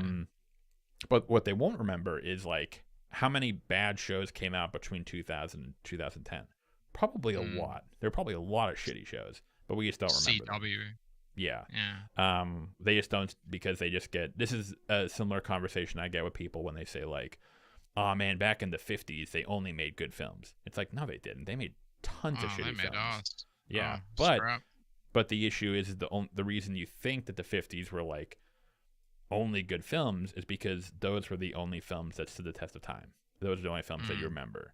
And I think there's a similar issue where it's like, so if I were to say, like, if we were talking about the last 5 years, like, oh, there's Velma and She-Hulk and all these bad shows, but when they think back to, like, oh, back how it used to be, like The Sopranos and The Wire and Breaking Bad and Mad Men and True Detective, and it's like, that's a span of like 15 years. The Sopranos aired in 99, Breaking Bad 2008, True Detective 2014. So it's a little weird when, like, and again, I was talking with Pure Kino, who's my podcast co-host. He mentioned that, like, when we're kind of, like, thinking back, we don't really think of. Oh, there you go. Yeah, we have a podcast together. I should know him. Yeah. People don't really think of, like, they're not thinking about, like, individual years or even, like, 2 or 3 years. They think of it in, like, decades. And I think that's sort of the issue, where it's like, is TV better? Has the last 5 years of TV been better or worse than, like, say, 2002 to 2007? And the answer is, I don't know. Or I don't know what criteria you would use to determine that. And the same goes with film, by the way. It's sort of strange. Yeah, film's a hard one. Well, I know what I want to say. I think that political agendas and wokeness has certainly gotten more and more prevalent within certain shows, and so people are seeing that and they're only remembering those. While at the same time, when I think about it and think about my favorite shows, seasons of TV that I've seen, well, I've seen the absolute worst shows. Picard season 2, absolute worst season of TV for me personally. I felt insulted watching that. That was so bad. and it did have political agenda as part of the reason why that absolutely sucked. But at the same time, Severance is probably the best season of TV that I've ever seen. Or Andor is a fucking that is, dude. Andor is absolutely brilliant. I love Andor. I thought that was so well done, and it's a Star Wars TV show. No one wants to talk about it, because it doesn't fit within everything else. And would you say is Andor overly? Is it? I mean, or at least I have not watched it, but from what I've heard, it's political. Is it not? Or yeah, well, it's getting into the politics of being under being under the Empire's rule. It's right before there is no resistance yet. Or it's starting to build. It's the start of the resistance, basically. Yeah, and even Severance is like, I think this goes back to the issue. Like, Severance, you could argue, is very, I don't know if I'd say political, but, like, there is an agenda in the sense that it's very critical of it's almost like a satire, or is it like a critique of, hypercapitalism, the cult Yeah, it of has a, companies. and that's why it's such a great show, because it Yeah. has great theme, a brilliant concept that so many things they can do so many things with. So Who thought Ben Stiller could actually make something of great quality? Well, he the directed producer, right? he directed Zoolander and Tropic Thunder. Yeah, but I don't like those. Oh, okay. So, Well, so, not very big on comedies. I like yeah. Mike Judge films. Those 3 films he did are absolutely brilliant. Oh, Silicon Valley is another. I actually haven't watched that show, but I've heard that's a very good show. My roommate used to watch it. Yeah, I love the Mike Judge films, the 3 films, Office Space, Idiocracy, and Extract. Just all 3 of them are just absolutely brilliant. And yeah, I haven't watched Silicon Valley at all. Yeah, Yeah. I should, because I love the animation show he did. I love Beavis and Butthead, King of the Hill. Yeah. So Anyway, yeah. So, but to the point of like, that's a perfect example. If we take, say, like Picard and She-Hulk and compare them to Severance and Andor, I would say that, like, is there an agenda, or can I point to an agenda, or like some sort of like political or some sort of like ideology in these shows? they Yes, all pass DEI guidelines. Yeah, they do, and they all they seem to all have have some sort more of quote unquote diversity. agenda. Yeah. The difference is that I think, I haven't seen Andor, but like with Severance, the difference is that it's just better written. Same with, again, The Wire has an agenda, but it was well written. The Sopranos had an agenda, but it was well written. She-Hulk Yeah, well, probably has an She-Hulk, agenda. It was badly written. She-Hulk has an agenda where they're worrying about what the trolls are going to think and planning their bloody episodes and putting Easter eggs in to go at the anti-woke crowd and upset them more. Like, what are you doing? Like, that's fundamentally going to flaw your show. Like, do not do True, that. but then the question is that, like, if they hadn't done that, would the show have been better, or would it have You still could been make a ass? good. I mean, if you look at the comics, you could argue that there's some great She-Hulk stories. I don't really know. True, I haven't but I could say the based same on thing what about others said. about Thor, and we had Thor: The Dark World back in like 2011 or something. Which was kind Yeah, of a shitty everybody one. says like the first phase of Marvel was really great. No, it wasn't. Yeah, Thor Yeah, 2 there's a was lot of horrible. misses. The first It's Thor like was they're kind of meh. The first oh Captain yeah, oh America yeah. was. I think people Yeah, are a little harsh on it. I think it was fine. I Um, didn't really like it. It's a lot of green screen crap. Yeah. the first Iron Man's obviously great. Yep. Yeah. Then there's the first, yeah, like 3 out of 4 of the first phase films kind of sucked, and then I think it was really like the Avengers that kind of like is really where things like kicked off. That's Yeah. where it was like, Yeah. oh shit, they're doing something here. Mm. It was present before that, but most people were like, eh. Um, the thing Joss Whedon was the catalyst for it. Yeah, definitely. Yeah. But yeah, and then the film's the same way, where it's like people say it's like, oh, film is failing, it's a bad year for film, and I'm like, is it? I don't know. I mean, if I look back this year, there was, again, it depends on what criteria you're using. Like, right, it's like, are you using box office return? Are you using critical reception? Are you using fan reception?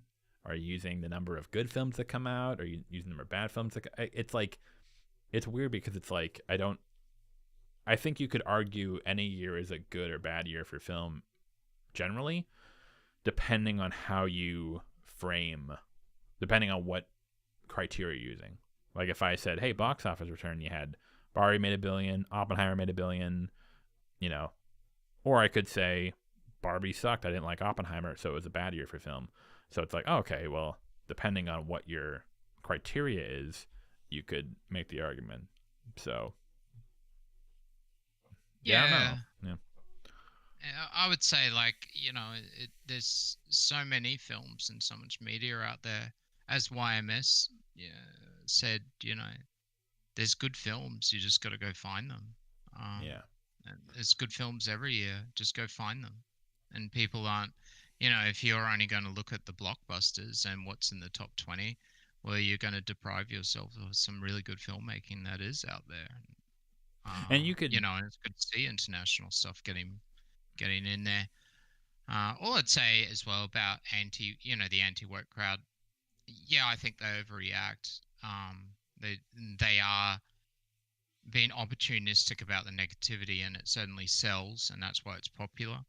But I think you can't discredit what they're saying on everything, because at the end of the day, there's enough of them, and they're all jumping up and down and saying the similar things. So there is some truth to what they do say. I just think they overreact, but yeah. Well, I don't certain know if points, I don't know if that'd be a or good they, argument. or Because they. like a lot of people could believe something, it can still be bullshit, right?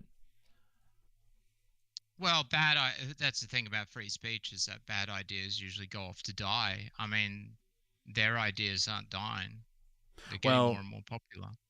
but are they, or is it because they're like in these like very insulated communities online? Like if I were to Well, like, their channels are growing. yeah, but like we're talking about like a very like niche, like I don't think most people, like again, like you and I know like all the like nerdrotic, like all these channels, like media, the sub stuff. If we're talking like maybe like in like online spaces, maybe, but if we're talking like in general, the movie going public, like if I asked my girlfriend any of this, she'd be like, "Who the fuck? You like? Who are these fucking people?" Again, like it, Well, they are like to making your, some impact. Nerdrotic actually and Geeks and Gamers actually got called out by, was it the Madam Web director or someone? I can't remember. I but don't know. It was just I just saw it yesterday. Something but about it. but like so for example, like a lot of these same people probably said that Barbie was shit, right? I'm not sure.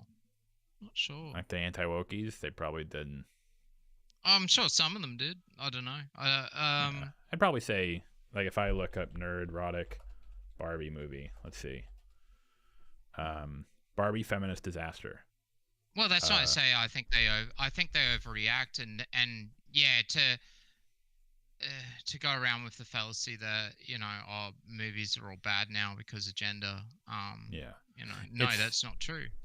But some of the worst TV shows have definitely been made in the last few years. But then I could say that some of the best TV shows have been made in the last few years. and I could And these say are all made by progressive people, so it really depends yeah. on So what's that's being made so I think and that's who's where making it.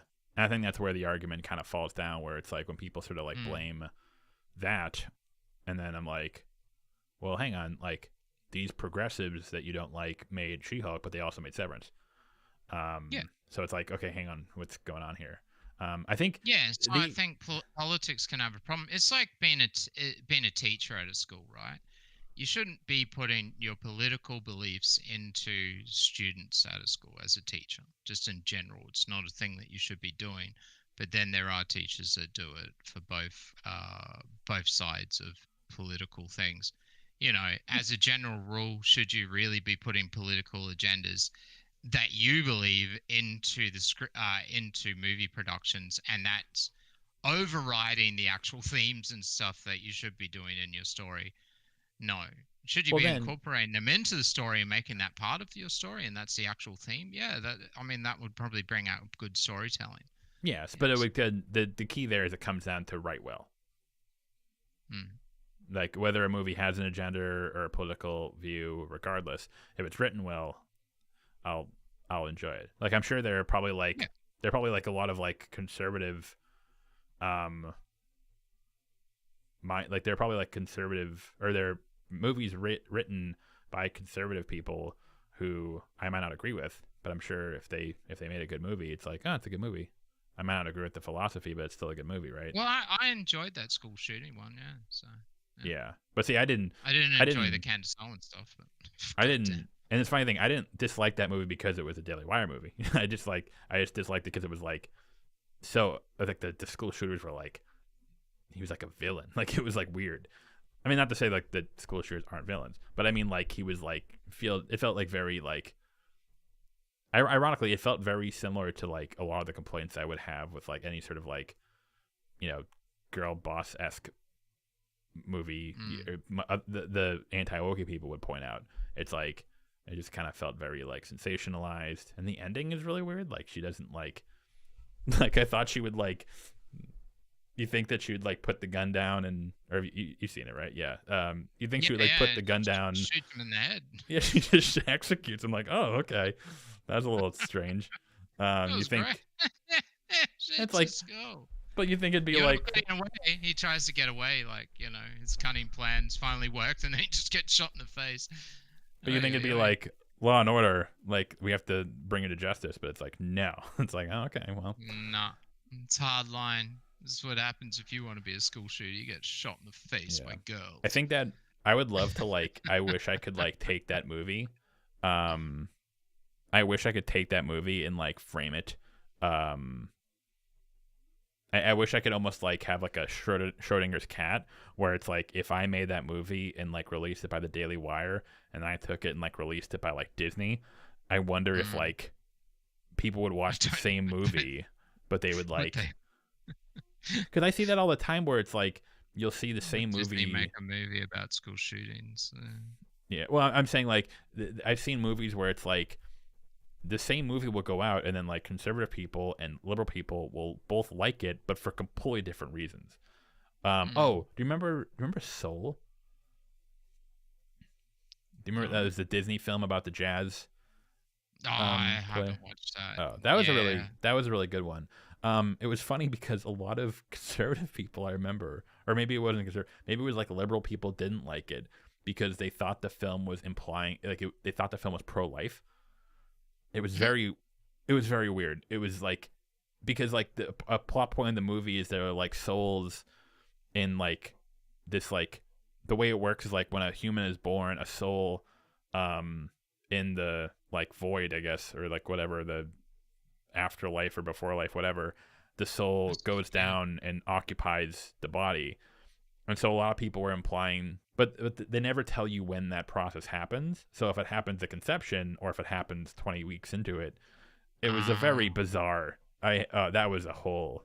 It was a very niche thing, like so pro-life. Let me see. Well, yeah, it could still be. I mean, like I'm not a flat earther at all, but I've always thought like it'd be a really good cheap film to make as a found footage film, where you get a bunch of characters on a yacht and they're sailing down into the Arctic and they come across, creatures and other things, get attacked by a polar bear, I don't know, some action scenes. But then they find some man-made stairs in the ice and go up, and all of a sudden they're getting chased by these people in military outfits.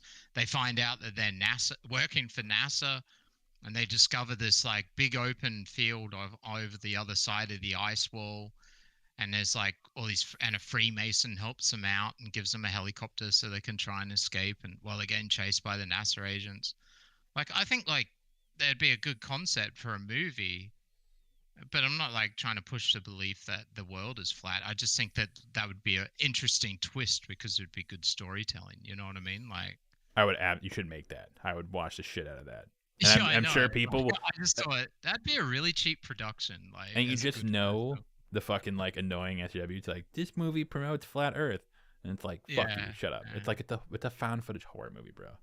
Chill. I know, and all the flat earthers would like be promoting it, and you're just like, whatever, you crackpots, get out of here. Like, but hey, if it's a good, really you're parodying it, like it's a satirical. But that's a perfect example of like, that's a perfect example if it's like, if it's a fun movie, if it's well written and it's like it's got good scares and it's got building tension, like yeah, sure, I'd watch that. Why not? I mean I unironically do love God Is Dead, the movie, for all the wrong reasons. That is one of the funniest movies I've ever seen in my life. I can understand why. We played it at a bad movie night. Yeah.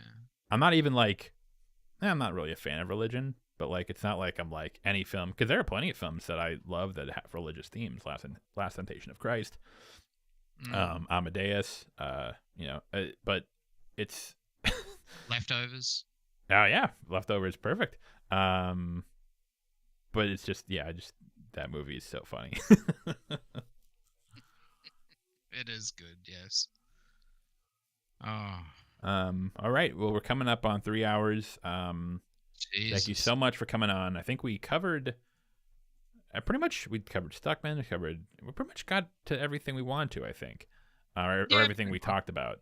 Was there any last things you want to bring up? Any topics? that we may have missed, or?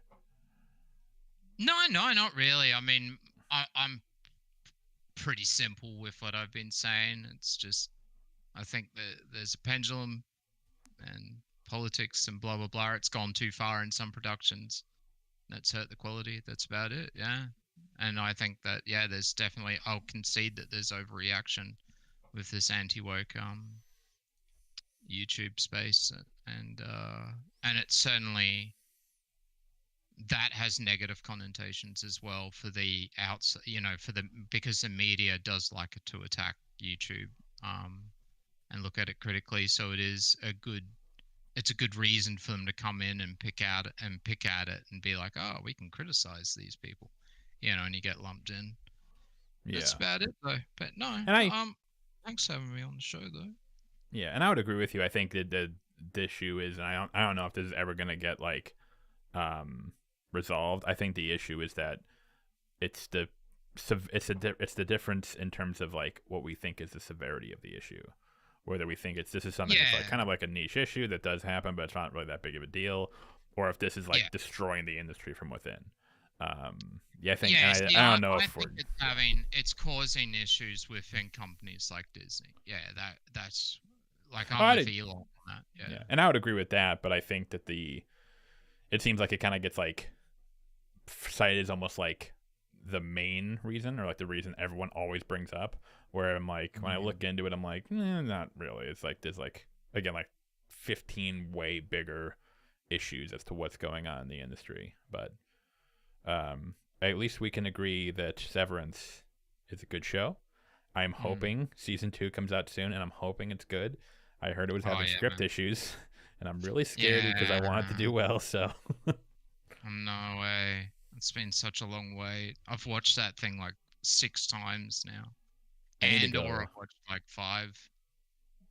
I'm probably gonna have to go back and watch. I'll rewatch season 1 when season 2 gets announced. But I'm excited. It's so easy to watch. You'll just whiz through it within a day. Yeah, if you binge watch it.